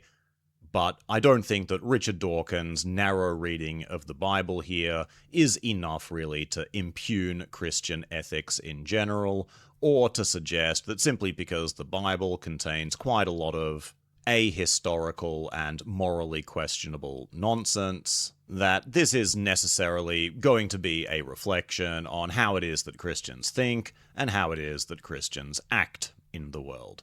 So actually, in the next episode, I am probably going to talk about different ways of reading religious texts and some approaches which I think are more fruitful than others. But for now, all I'll say is that this chapter where Dawkins basically goes through, as we've said, a lot of the sort of moral atrocities that the Bible appears to present, it's nothing particularly new, and I would say nothing particularly enlightening either. Chapter 8 is entitled What's Wrong with Religion? Why Be So Hostile? And it continues the moralistic theme from the previous chapter, but here, rather than examining the Bible and pointing out all of the horrible things in there, what Dawkins is looking at in this chapter are the horrible things, basically, that religious people do. Now, to me, there is no question that religious people do horrible things, and there is no question that in many cases these horrible things are motivated by particular religious commitments, but I think that the question as to why it is that some religious people are compelled for religious reasons to do horrible things is actually a very complicated question, and it's not a question here that Dawkins really properly addresses with all of the sort of depth and all of the sort of nuance that I think the question deserves. And instead, it seems to merely present the intersection of religious belief and moral atrocity as a kind of proof that religion must be the cause of this moral atrocity. But it's never properly specified why religion might lead to moral atrocities in this chapter, and the sorts of explanations that Dawkins gives, as we shall see, are pretty shallow and, I think, don't really stand up to scrutiny. So he spends a fair time here discussing the morality of abortion, for example, and this is a morally thorny issue, and for the record, I believe that abortion is most certainly morally permissible, but what I would stress is that it's not necessarily an issue that divides reliably along religious or non-religious lines. So that is to say that there are certainly religious people who would endorse the legality and morality of abortion. There are non-religious people who might have non-religious reasons for opposing abortion, and so while it is true that there is obviously some correlation between someone's religiosity and the degree to which they find abortion immoral, the fact that some people find abortion to be an immoral process doesn't necessarily have anything to do with religion, per se.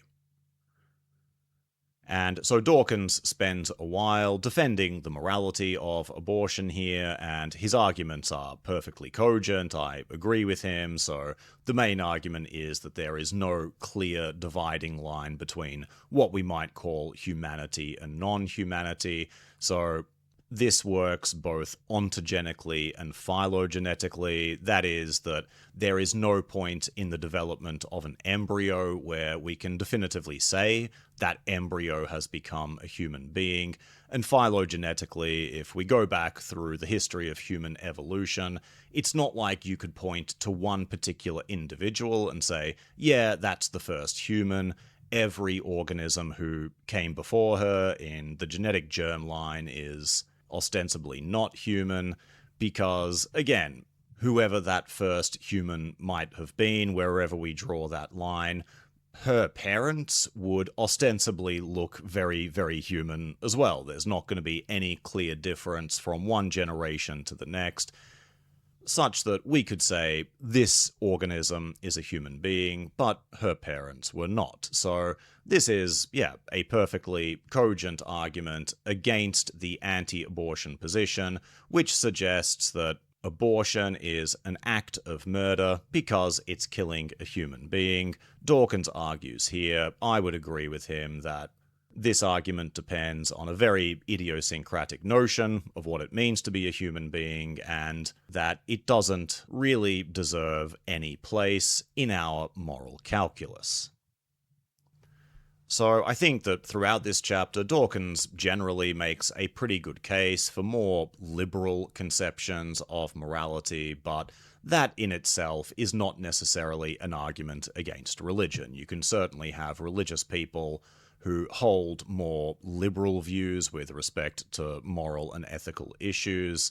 So again, the question is, why is that the case? If anti-abortionism is a purely religious phenomenon, if it is something that is plainly inspired by religion, the more interesting question for me is why some religious people don't follow this particular moral stance, whereas others do. So this should tell us that there is a kind of deeper reason beyond mere religiosity for people finding abortion to be moral or immoral. And as I've said, these are the more interesting areas to inquire into, and as I've also said, Dawkins doesn't really get into any of that here. So I think a better illustration of this is when he starts talking about terrorism in an Islamic context, and how this fits into his broader theme in this chapter, that actually these sorts of spectacular, extreme instances of religious violence are in some way fostered by ordinary forms of religion. So he would argue that religious fundamentalism and the violence that it inspires is not an isolated problem, but that this sort of fundamentalism, this sort of extreme violence, can only exist because of more moderate forms of religion sort of paving the cultural space to make these sorts of religious approaches seem, I don't know, attractive or plausible or something like this.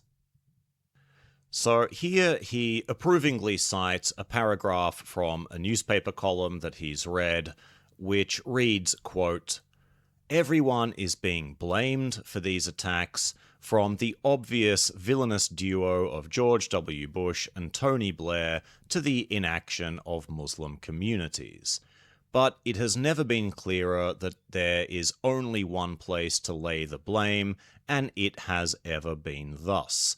The cause of all this misery, mayhem, violence, terror, and ignorance is, of course, religion itself. And if it seems ludicrous to have to state such an obvious reality, the fact is that the government and the media are doing a pretty good job of pretending that it isn't so." End quote. So, up to this point, I'm prepared to go along with this sort of argument because I also agree that religion in general is a net negative for the world. It causes more harm than good. And I also disagree with this idea that we can neatly divide religions into these sort of kind, gregarious phenomena which are only interested in cultivating the fruits of the spirit and inspiring people to live more moral lives, and contrasting that with the evil religions which sow discord and intolerance and violence and so on. The lines between those two kinds of religion are, at the very least, very, very blurred, very, very porous. So I agree that, one, religion is a net negative to the world, and two, we can't really talk about good or bad religions. They are all pretty similar when you get down to it. But for me, the more interesting question is, why is that the case? Why is it that religious systems so reliably generate violence, generate oppression, generate distinctly regressive modes of morality, and so on? What exactly is it about religion as a worldly phenomena which leads this to happen? And unfortunately, it's these sorts of questions that Dawkins doesn't really address. The argument is merely that there is a kind of rhetorical similarity between moderate religious people and extremist religious people, and for Dawkins that sort of seems to be enough to explain why it is that religion creates so much horror in the world. And what he especially focuses on here, at this point in the book, at this point in the chapter where he is discussing suicide bombings in the Islamic world, is to point out that moderates and extremists actually share very similar beliefs, or they endorse very similar sorts of propositions. And what he particularly fixates on here is this idea that both Islamic moderates and Islamic extremists notionally subscribe to the idea that there is an afterlife of eternal bliss awaiting those who properly fulfill their duties as Muslims, and this could extend, for example, to approving of the practice of martyrdom, that this might be an idea that both moderate and extremist Muslims share. One, that we're going to go to heaven if we fulfill our religious duties, and two, that one of our religious duties might be dying and or killing in the name of our religion. So in this way, Dawkins would argue, we can't really say that moderate Muslims are off the hook because it is the kinds of beliefs they promote in an eternal paradise which is laying the groundwork for the kinds of extremist forms of Muslims to use terror bombings as a way of getting into heaven. And indeed, this is the argument he explicitly endorses. He suggests that one of the primary motivating factors for suicide bombing is that the bombers themselves believe that in doing this, they will get to go to heaven. And he then follows up with this passage where he writes, quote, "What is so hard for us to understand is that, to repeat the point because it is so important, these people actually believe what they say they believe. The take-home message is that we should blame religion itself, not religious extremism, as though that was some kind of terrible perversion of real, decent religion. As long as we accept the principle that religious faith must be respected simply because it is religious faith, it is hard to withhold respect from the faith of Osama bin Laden and the suicide bombers. The alternative, one so transparent that it should need no urging, is to abandon the principle of automatic respect for religious faith." End quote. So again, there is a lot to agree with here. So firstly, we can agree that there is no such thing as decent religion to be set apart from this more extremist form of religion. So religion, since its very inception, has been connected with violence in very intimate ways. It's been connected with forms of social oppression and so on, as we have said.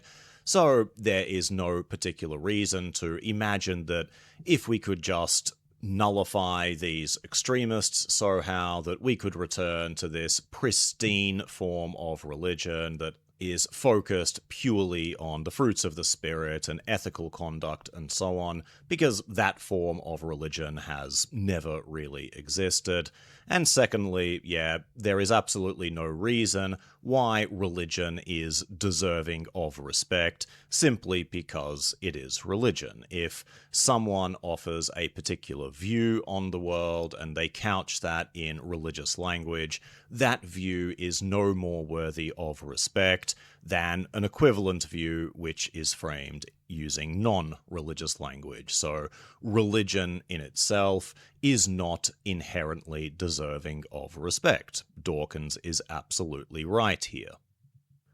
But the problem is that Dawkins appears to offer these observations as a kind of panacea against the problem of religious violence. He seems to be suggesting that if only we could recognize that there is no such thing as good religion, if only we could recognize that we should be free to criticize religion and to ridicule religion, that this is somehow going to undermine the strength of religion in society. And I mean, while I don't doubt that criticism of religion is important in eroding the kind of influence that religion has over society, I don't think that ridiculing religion is going to make religious extremists go away. The kinds of commitments that they have to their particular faith and their particular practices are going to go a lot deeper than that, and you are not going to be able to make jokes about them and somehow get them to see the error of their ways. That's not how religious commitment works. And I think that positing particular doctrines or particular propositional beliefs as a proximate cause for religious violence is even more tendentious.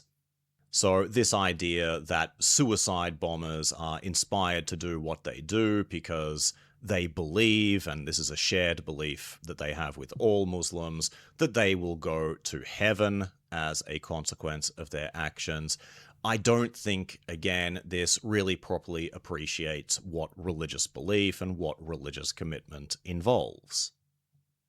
So, firstly, the connection between the endorsement of particular propositional beliefs and the particular actions that we take in the world are actually far more ambiguous than we might imagine. So I did an earlier episode on this entitled, Do Religious People Actually Believe What They Say They Believe?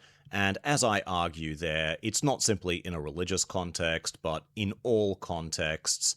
Merely endorsing a particular belief does not necessarily tell us how that belief is going to influence our actions in a particular situation, or even whether it's going to have any influence over our actions at all. So I can endorse, I use this example in the episode, I can endorse the idea that air flight is perfectly safe.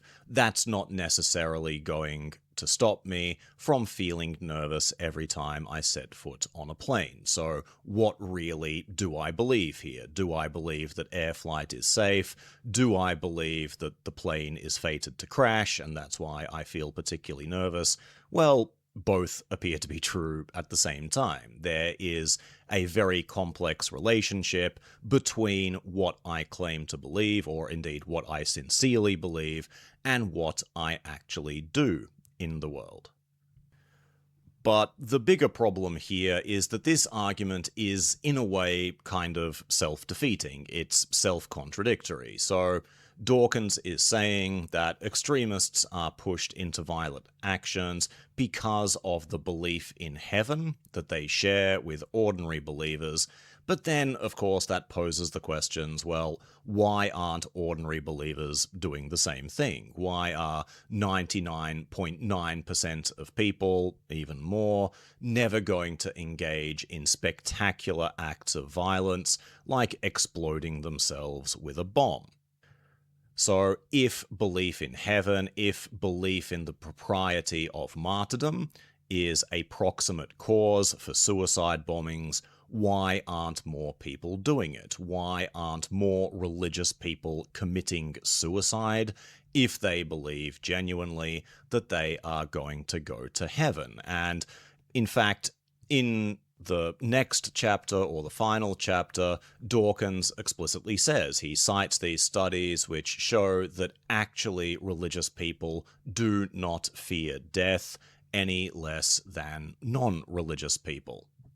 And Dawkins here muses, well, do people really believe in heaven then? Is this really a firm belief they have? Well, you can't have it both ways. Either religious people are sort of lying to themselves and to the world about what they actually believe, in which case it can't be used as an explanation for the behavior of suicide bombers, or religious people are utterly sincere in their beliefs, and these beliefs really do motivate particular worldly actions, in which case we have to ask ourselves, and I mean this as a serious question, if religious people believe in heaven, why don't they kill themselves more often?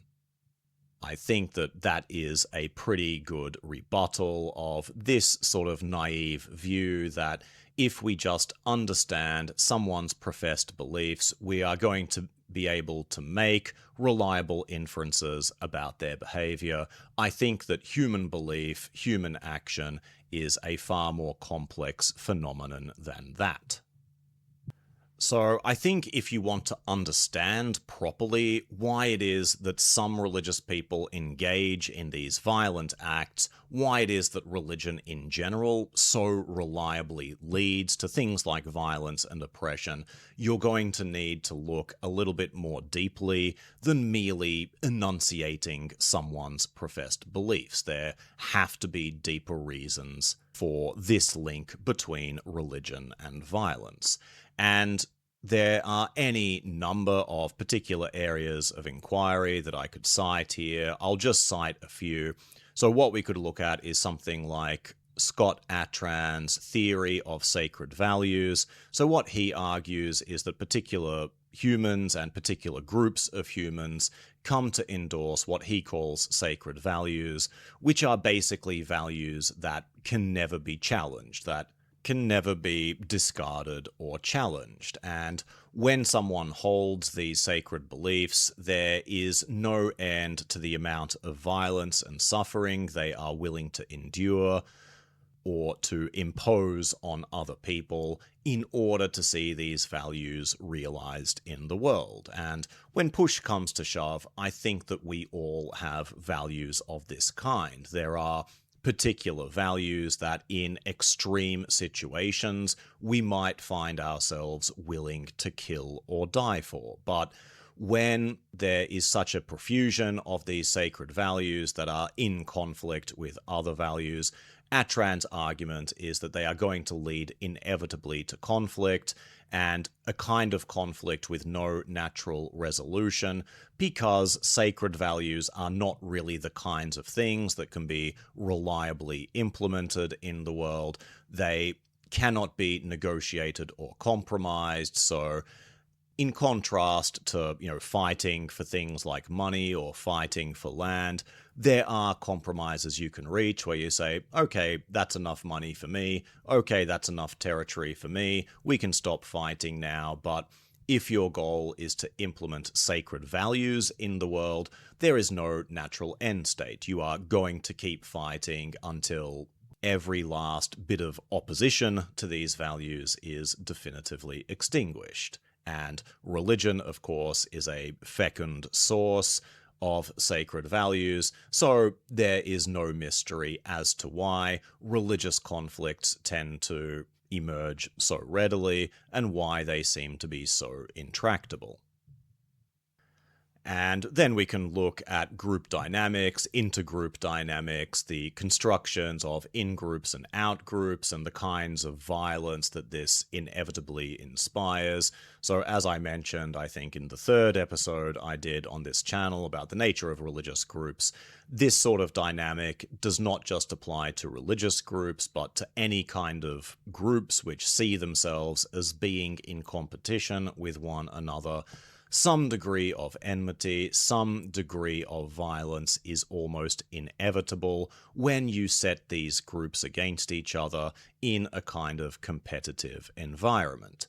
So again, because religion is very good at establishing groups and giving those groups a strong sense of personal identity in each of its members, religious groups are inevitably going to be a source of violence as well. And then there's another phenomenon which we've also talked about before in episode 18, where religions are happy to cultivate certain negative emotions, particularly fear and anger, which are more likely to lead to violent outcomes. So a particularly common trope in all religious traditions is this idea that the tradition itself is beset on all sides by forces of evil. There are people who are out there seeking to destroy and to undermine the tradition, to murder anyone who professes the beliefs that we have. And this sort of cultivation of paranoia, of fear, of resentment, of anger, this again is another path to violence.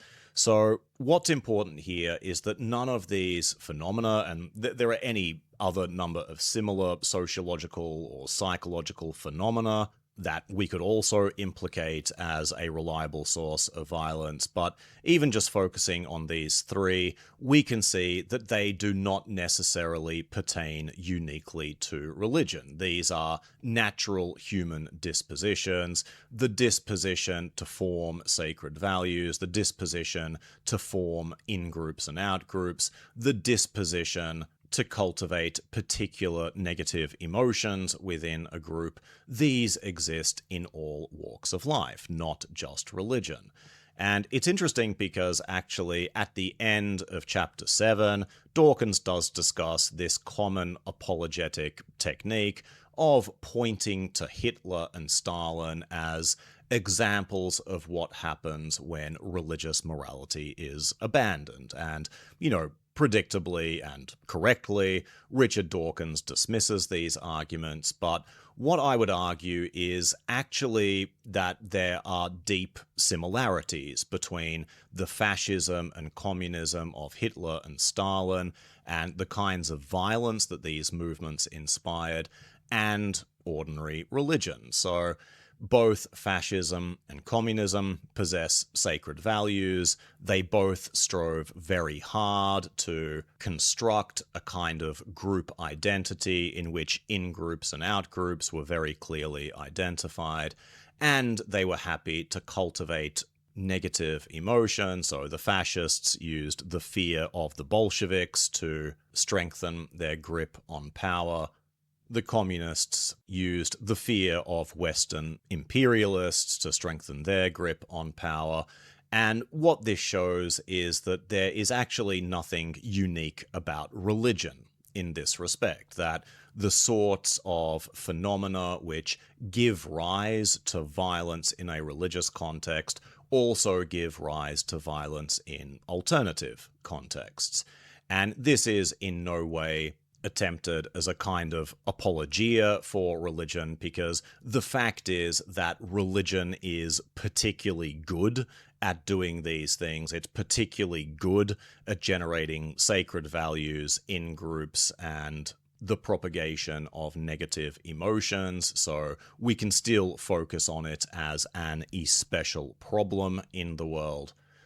But otherwise we can see that religion is more a symptom of a deeper human malaise, a deeper human propensity towards violence and the construction of groups and all these other things, that religion is the symptom, not the cause. And I think that changes the calculus a little bit. And if I am right in this, to finally return to the main point of this section, it means that these naive explanations like suicide bombers do it because they believe in heaven, suicide bombers exist because we're not criticizing religion enough, these to me seem like very, very shallow explanations. The phenomenon of religious violence is much more complicated than that, and although I think it still means we are required to criticize religion, we are required to try to reduce the influence of religion in the world,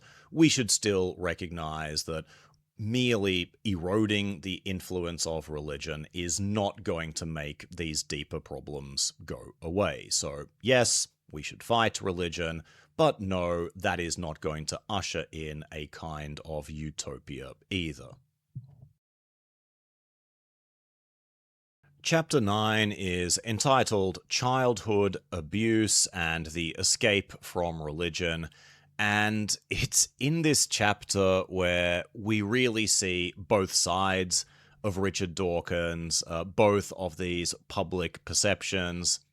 that people have about him. So on the one side, supporters of Richard Dawkins might see him as a man who is just brutally honest and single-minded in his pursuit of the truth, and that this permits him to really cut through a lot of the bullshit that more quibbling academics might not be able to do, and so he's able to speak on certain issues with a kind of moral clarity that you don't find in other people. And yes, that Richard Dawkins is in evidence here, but the other perception of Richard Dawkins as a kind of crank, as a kind of font of deeply, deeply misguided hot takes, that Richard Dawkins is also on display here as well. This is a very strange chapter in a lot of ways for me to read. And it's particularly galling at the beginning, where we read Richard Dawkins discussing the sexual abuse of children. And this is never a pleasant issue to discuss, of course. It is a difficult issue, I think, to talk about in a measured or proportionate way, but there is something to me that is genuinely shocking about the absolute tactlessness with which Dawkins addresses this issue in this chapter, and I think the only way to get this point across is to actually quote directly what he says. So the overriding theme of this chapter is that actually the religious inculcation of children is a form of child abuse. That's already a pretty controversial view. I think it's defensible. We will talk about this in a moment, though, but he does this by contrasting religious inculcation with the sexual abuse of children, but he does it in such a way that he appears to completely downplay the seriousness or the trauma that the sexual abuse of children can engender. So here is what he writes. He writes, quote, "I feel obliged at the outset to get the whole matter of sexual abuse into proportion and out of the way. Others have noted that we live in a time of hysteria about paedophilia, a mob psychology that calls to mind the Salem witch hunts of 1692. The mob hysteria over paedophiles has reached epidemic proportions and driven parents to panic. It is clearly unjust to visit upon all paedophiles a vengeance appropriate to the tiny minority who are also murderers. All three of the boarding schools I attended employed teachers whose affection for small boys overstepped the bounds of propriety. That was, indeed, reprehensible. Nevertheless, if 50 years on, they had been hounded by vigilantes or lawyers as no better than child murderers, I should have felt obliged to come to their defense, even as the victim of one of them. An embarrassing but otherwise harmless experience." End quote. So, I mean, it's difficult to know what to say here, and if we just look at some of the analogies he's using, so comparing bringing pedophiles to justice to the Salem witch trials, I mean, the Salem witch trials involved women being burnt at the stake for exercising some degree of social agency, and I think that the disanalogies here between putting pedophiles in prison for sexually abusing children should be pretty obvious. I mean, the fact that only one of these groups of people is being punished for crimes they actually committed would be a pretty good place to start. And then there's this insistence on the moral disequivalence between sexually abusing children and murdering someone, and I mean, strictly speaking, is it worse to murder someone than to sexually abuse them in a moral sense? Probably, yes. There is some truth to that, But why bring it up? It is perfectly normal to have strong moral objections to something that someone is doing, while still being able to recognize that there are potentially worse things that they might have done instead. But the simple fact that they're not murdering people is barely exculpatory in a moral sense. I mean, people try that logic with police all the time. Hey, why are you catching me for speeding when there are murderers running around on the loose? Like, it doesn't work. The fact that you could have done something worse with your time instead does not excuse the bad things you have done. And sexually abusing children, I can't believe I have to point this out, is a pretty damn bad thing to do. And while I'm happy for Dawkins that he doesn't seem to have suffered any long-lasting trauma from his own experience of sexual abuse, he has to have the requisite degree of sympathy to recognize that his experience is not necessarily normative, that the abuse that one suffers in childhood can be a trauma which emotionally cripples people for the rest of their lives. This is not a minor transgression. This is not just about people having a sort of playful fondness for children. This is about actions which deeply violate a child's sense of innocence, a child's sense of being protected, which can utterly destroy that person's relationships to other people for long into the future. It can destroy their sense of self-worth, and it is absolutely not Richard Dawkins' place to make light of the experiences of these people. His experience should not be taken as normative. And all of this is especially bizarre to me because it leads him to sort of defending the Catholic Church and the various sex abuse scandals connected with it. And you would think for an atheist that the systematic sexual abuse of children would be a kind of moral slam dunk. I mean, this has completely eroded the Catholic Church's moral authority in the world. I think it is perfectly fair for atheists to bring this up whenever people attempt to argue that the Catholic Church is a necessary source of moral goodness in the world, but for some reason, because Dawkins has it in his head that bringing pedophiles to justice is a kind of witch hunt, a kind of epidemic in his language, it presses him into this bizarre situation where he basically has to downplay the seriousness of sexual abuse within the Catholic Church. And just to make this issue a little bit more clear, the issue of sexual abuse in the Catholic Church is not just about individual priests sexually molesting young children. I mean, that's already a pretty bad start. But the problem is the way that this issue was systematically covered up, the way in which the Catholic Church permitted this to happen by sending priests with known problems with respect to this issue to different parishes and permitting the cycle of abuse to continue. It's that sort of systematic fostering of the sexual abuse of children that the Catholic Church was complicit in that is the main problem here.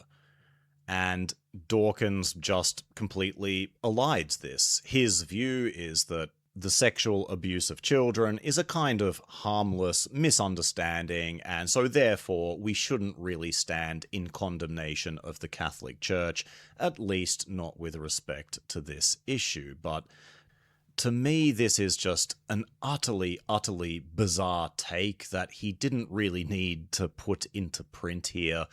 And okay, there is a kind of reason he brings this up. He does have a sort of motivation for downplaying the sexual abuse of children, and that is, as we've already mentioned, to insist that actually religious instruction in itself is a form of abuse that is far more serious than sexual abuse is. Now, I don't know why Dawkins finds it necessary to compare and contrast these two kinds of abuse. You don't need to argue that the religious indoctrination of children is more serious than the sexual abuse of children in order to make the point that the religious indoctrination of children is a moral evil. You don't always need to compare the moral propriety of two different evils. Simply identifying something as evil should be enough by itself. But if we extend a principle of charity, we should say that Dawkins isn't really attempting to downplay the sexual abuse of children. He's just trying to stress that it's not the worst kind of abuse, but as I've said, that is a really bizarre tack to take.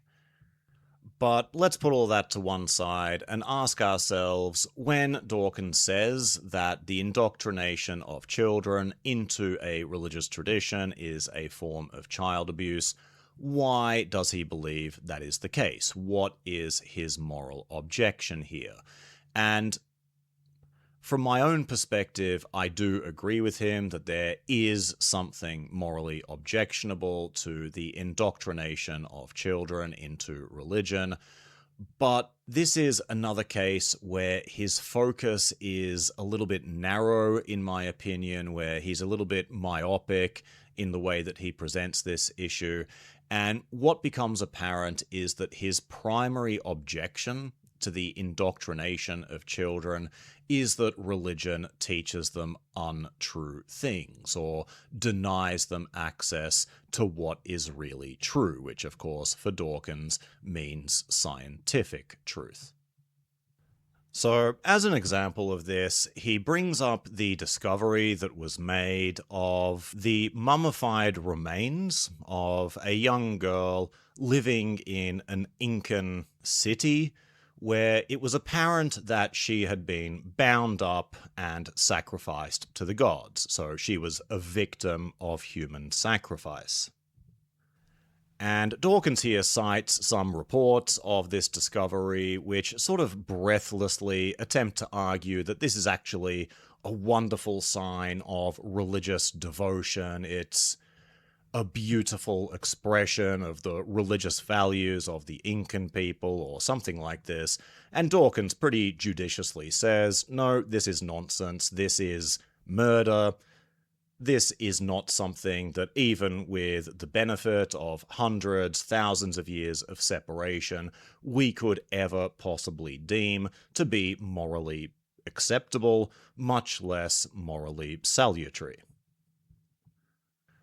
So this is an example of the moral clarity that Richard Dawkins can sometimes achieve, and that is that we should speak to events like this, even though they happened in the distant past, as something morally reprehensible, that there is absolutely no part of us which should find any kind of beauty or excuse for what took place, that the Incan propensity to sacrifice children for religious reasons is something that we should speak against with all of the moral indignation that we can muster.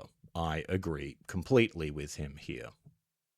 But where Dawkins and I would differ is on our diagnosis of how such a thing might come to happen in the first place. So, as we've said time and time again, Dawkins' primary objection to religion throughout this book seems to be that it propagates untrue beliefs, and that this is at the root cause of what makes religion so dangerous. So, with respect to this particular case of the discovery of the mummified Incan girl, Dawkins writes that his point is, quote, that regardless of whether she was a willing victim or not, there is strong reason to suppose that she would not have been willing if she had been in full possession of the facts. For example, suppose she had known that the sun is really a ball of hydrogen, hotter than 1,000,000 degrees Kelvin, converting itself into helium by nuclear fusion, and that it originally formed from a disk of gas out of which the rest of the solar system, including Earth, also condensed. Presumably then, she would not have worshipped it as a god, and this would have altered her perspective on being sacrificed to propitiate it." End quote. So Dawkins' argument here seems to be that there is a pretty direct causal link between scientific ignorance and the kinds of moral atrocities that you find in a religious context, or at least that the provision of scientific knowledge would be a kind of prophylactic against these kinds of atrocities. But Dawkins here never really makes explicit what exactly this link between scientific knowledge and moral propriety really is, and that's sort of a problem because it seems apparent on the face of it that there is no reason why gaining scientific knowledge is going to help you make more judicious moral decisions, and from a purely empirical standpoint, it seems apparent to me as well that there are any number of very silly and very scientifically ignorant things that people can believe that don't necessarily seem to have any causal relationship to violence or other sorts of social maladies. So astrology, for example, this is no less silly than religion. It depends on a very sort of deep scientific ignorance about the way that the solar system actually functions, and yet you don't have astrologers blowing themselves up on crowded public transport, or you can have New Agers, these New Age spiritualists whose beliefs are no less silly than the beliefs of Christians, say, but they do not engage in forms of social oppression and intolerance to the same extent that Christians do. So if you have people out there believing very silly things, if you have a lot of people who are scientifically ignorant, why is it that only sometimes it appears to lead to grand atrocities like suicide bombing or child sacrifice, whereas it doesn't in a number of other cases? So again, I think it's Dawkins' myopic focus on the silliness of particular propositional beliefs within religion that is blinding him to potentially more interesting discoveries about exactly what it is that makes religion so dangerous, and why it is that religion so often leads to the kinds of violence and oppression that we have already spoken about ad nauseum throughout this episode. But I think that Dawkins makes a much stronger point later in the chapter when he talks about the dangers of imposing religious identities on children. So here is what he writes, quote, "Our society, including the non-religious sector, has accepted the preposterous idea that it is normal and right to indoctrinate tiny children in the religion of their parents and to slap religious labels on them. Catholic child, Protestant child, Jewish child, Muslim child, etc., although no other comparable labels. No conservative children, no liberal children, no Republican children, no Democrat children. Please, please raise your consciousness about this and raise the roof whenever you hear it happening. A child is not a Christian child, not a Muslim child, but a child of Christian parents or a child of Muslim parents. This latter nomenclature, by the way, would be an excellent piece of consciousness raising for the children themselves. A child who is told she is a child of Muslim parents will immediately realize that religion is something for her to choose or reject when she becomes old enough to do so." End quote. So here I think he is absolutely spot on. There is something genuinely reprehensible about the way that society stands back and allows these sorts of identities to be imposed on children and to be conceptualized as something that is almost genetically passed on from the parents to the children. It should not be that way. And I also admire Dawkins here for proposing a kind of practical solution to the issue at hand, which is something he doesn't do very often in this book, but insisting on consciousness raising about this issue, using the language, instead of saying a Christian child, we should say a child of Christian parents. I think that is a very good suggestion, and I think that were that advice to be followed, it would have a substantial impact on how we view children vis-a-vis their religiosity. So here, Dawkins and I are in complete alignment, and one reason that I oppose this imposition of a religious identity on children is because it does create a really inflexible form of identity on the child. It is imposed on the child as a primary form of identity, so not merely you are a Christian child, but you are a Christian above any other form of identity. That is your primary identity in life. And it's these sorts of impositions of identity, particularly in religiously heterogeneous places. Look at the Balkans, for example. Look at many places in the Middle East. That the cultivation of this sort of religious identity as a primary identity that is to be defended and lived out at all costs is undeniably a very rich and fertile source of violence and intolerance in our world.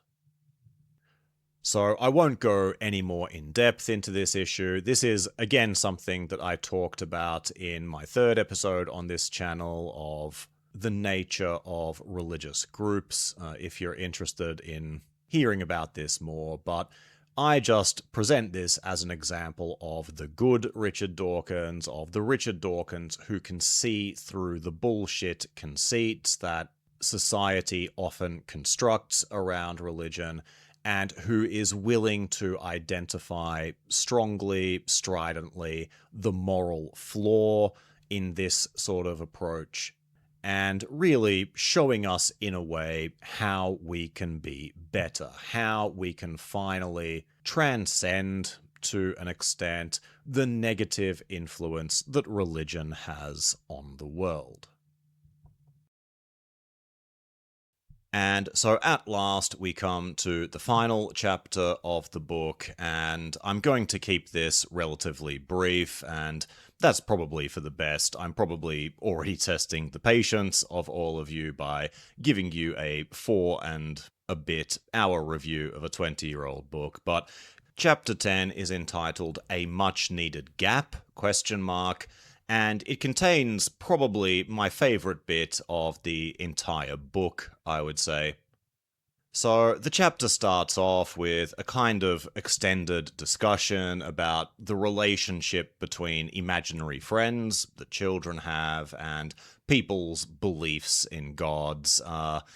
He suggests that they have similar cognitive origins, and there might be some truth to that, but we don't really need to address that here. And then he discusses the meager consolations of religion, and this is where he discusses, for example, that it doesn't appear that religion really cures our fears of death, for example. This is where he discusses that maybe people don't really believe as strongly in concepts like God or heaven as they claim to do, because a lot of their manifest behavior runs against these kinds of beliefs. And again, this is something that I've already discussed at length in previous episodes, so I'm not going to dwell too much on what he says there. But as I've said, my favorite part of the book comes in this last chapter, and it is the very concluding section of the last chapter, which he entitles somewhat unpromisingly the mother of all burqas. And what he does here is he uses the analogy of a burqa. So when a woman in an Islamic culture wears a burqa, it's basically just a big piece of fabric that completely covers her, except for a small slit to allow her to see. And he uses this as a kind of analogy for the human condition in general. And so what he suggests here is that human beings naturally don't really have access to very much of what is going on in the world. Our senses are quite limited. There are only so many phenomena that we are capable of recognizing in the world, so that a lot of what goes on in the universe is ordinarily inaccessible to human beings. And so the analogy is, just as a woman wearing a burqa is permitted only a small slit through which she can view the world, in a way we are all similarly restricted in terms of what it is that we can know, what it is that we can see and hear and smell and taste and touch in the world. And that the only means we have of making that slit bigger is through the scientific method. So the analogy would run that every time we discover something new about the universe, every time we use the scientific method to investigate the natural world a little bit more deeply, that slit in our metaphorical burqa is widened. We have a greater appreciation for what the world is really like. And I think it's here when Dawkins is discussing the magisterial and deeply meaningful nature of science in a manner where you can tell he is genuinely passionate and excited about it, that he really is at his best. And I spoke about this at the start of part 1 of this review, that I do think that Dawkins is a very good communicator of science. A lot of his work before the God Delusion, discussing the biological sciences especially, really are profoundly interesting, and they really are written in such a way to capture the imagination of readers. And so even for someone like me, reading these books in my early 20s, when I really wasn't at all interested in biology, I couldn't put them down, and they really did expand my view of the universe. They really did give me an appreciation for a part of the world that I didn't really properly appreciate before. And in this final section, he runs through some very interesting scientific discoveries, tells us basically how limited our ordinary human intuitions are about the world. So discussing things like the way that color works and how human beings can actually only see a tiny fraction of all of the potential wavelengths of light that exist. He discusses things like the way that bats use echolocation and, speculates on things like maybe bats can even see in color in a way when they use echolocation. So certain resonances might appear to bats as certain colors. And it's this sort of well-informed, speculative side of Dawkins where he's using these thought experiments, these intuition pumps, to get us to more greatly appreciate our place in the world that, as I said, is genuinely captivating. And it means that, as much as I've been critical of Dawkins throughout this review, as much as I am frustrated at times by what he says or what he fails to say, I think there really is this very charming, humane, almost boy-like sense of wonder that he is able to convey. He obviously, as I've said before, has a great passion for science. He genuinely believes that science is something that is fundamentally interesting and important. And in sections like this, the final 6 or 7 pages of the book, that's where this side of Dawkins really shines through. And at the end of the day, that is the Richard Dawkins that I want to remember. And as a means of concluding this review, we might just quickly ask ourselves what the legacy of this book has been. So, as I mentioned at the beginning of the last review, this book really was a runaway bestseller. It really did capture the imagination not just of atheists, but of a number of ordinary people all over the world. It really has become, I think, the most famous work of atheistic literature that exists. But at the same time, I'm not sure if it's really left a particularly deep impression on the public imagination. So, as I mentioned again at the start of the last episode, I don't remember very much about this book from my first time reading it. This second time of reading it through 20 years later really did feel in a way like reading it for the first time. And I think it's not a book that is commonly referenced or commonly cited. There aren't enough sort of quotable or memorable lines here, or enough memorable new ideas for it to really serve as a kind of authoritative atheistic text. And the only people who seem to reference it these days are people like John Lennox, who has basically made a career over the last 20 years of arguing with Richard Dawkins in his absence. John Lennox, if you're unfamiliar with him, presents this sort of grandfatherly evangelical figure with a broad Northern Irish accent.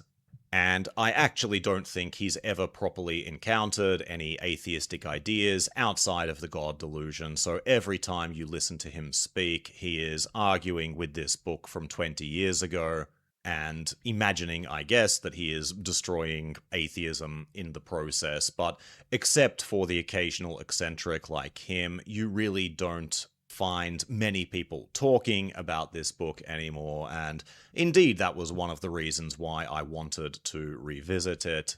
And I think that something similar could be said about new atheism in general. So firstly, I'll say I really don't like that moniker, that there was nothing ever particularly new or different about the four men who were classified as new atheists.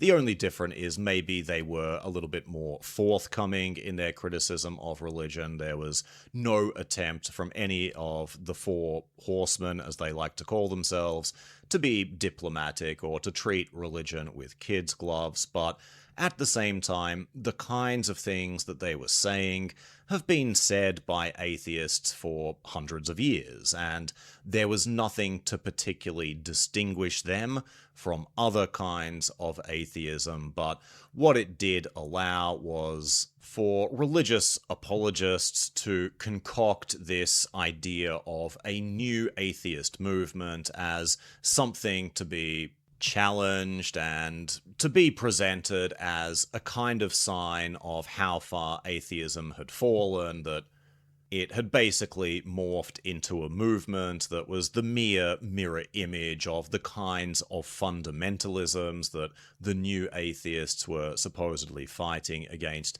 So it was, I think, a convenient enemy for a lot of religious apologists. But beyond that, I'm not sure that the new atheists really did leave that much of an intellectual imprint on the public consciousness.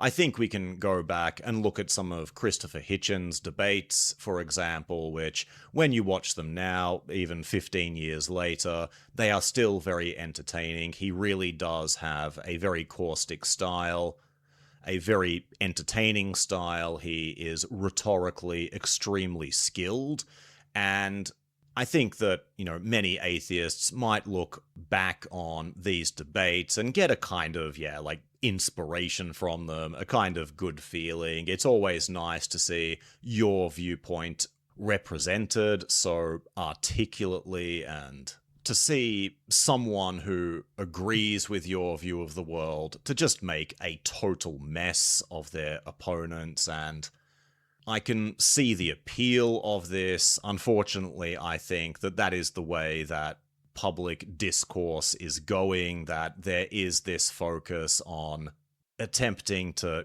destroy, to humiliate our opponents, and it's something that I think has become particularly common in right-wing discourse, as particularly pioneered by guys like Charlie Kirk, this really off-putting style where you're basically just being a smartass on stage and pretending that this somehow gives you intellectual authority, that it makes you superior to your intellectual opponents. So yeah, I really don't agree with this style in total, but I can understand, for example, why someone like Christopher Hitchens is still popular for atheists today. But at the same time, if I asked you, like, what was one of Christopher Hitchens' main ideas, what has he contributed to the ongoing discourse about the place of religion in society, or atheism in general, it's pretty difficult to say. I mean, it's clear that he doesn't like religion. He believes that God is a dictatorial figure akin to Kim Jong-un in North Korea. But beyond these sort of occasional rhetorical flourishes, what is it that Christopher Hitchens or Richard Dawkins or Sam Harris said that was actually new, that was actually sort of changing the terms of debate, and what sort of intellectual legacy have they left? Not very much, I would say. The main contribution they made, of course, was to bring atheism into the public consciousness, to clear this space for religion to be properly criticized and even at times ridiculed, and I think that really has been a big sea change that has taken place since the publication of the God Delusion, so it's definitely left a positive legacy in that sense. But otherwise, I see the God Delusion and other new atheist literature as a little bit thin, as a little bit uncreative, as failing to really pave new ground in these debates on religion.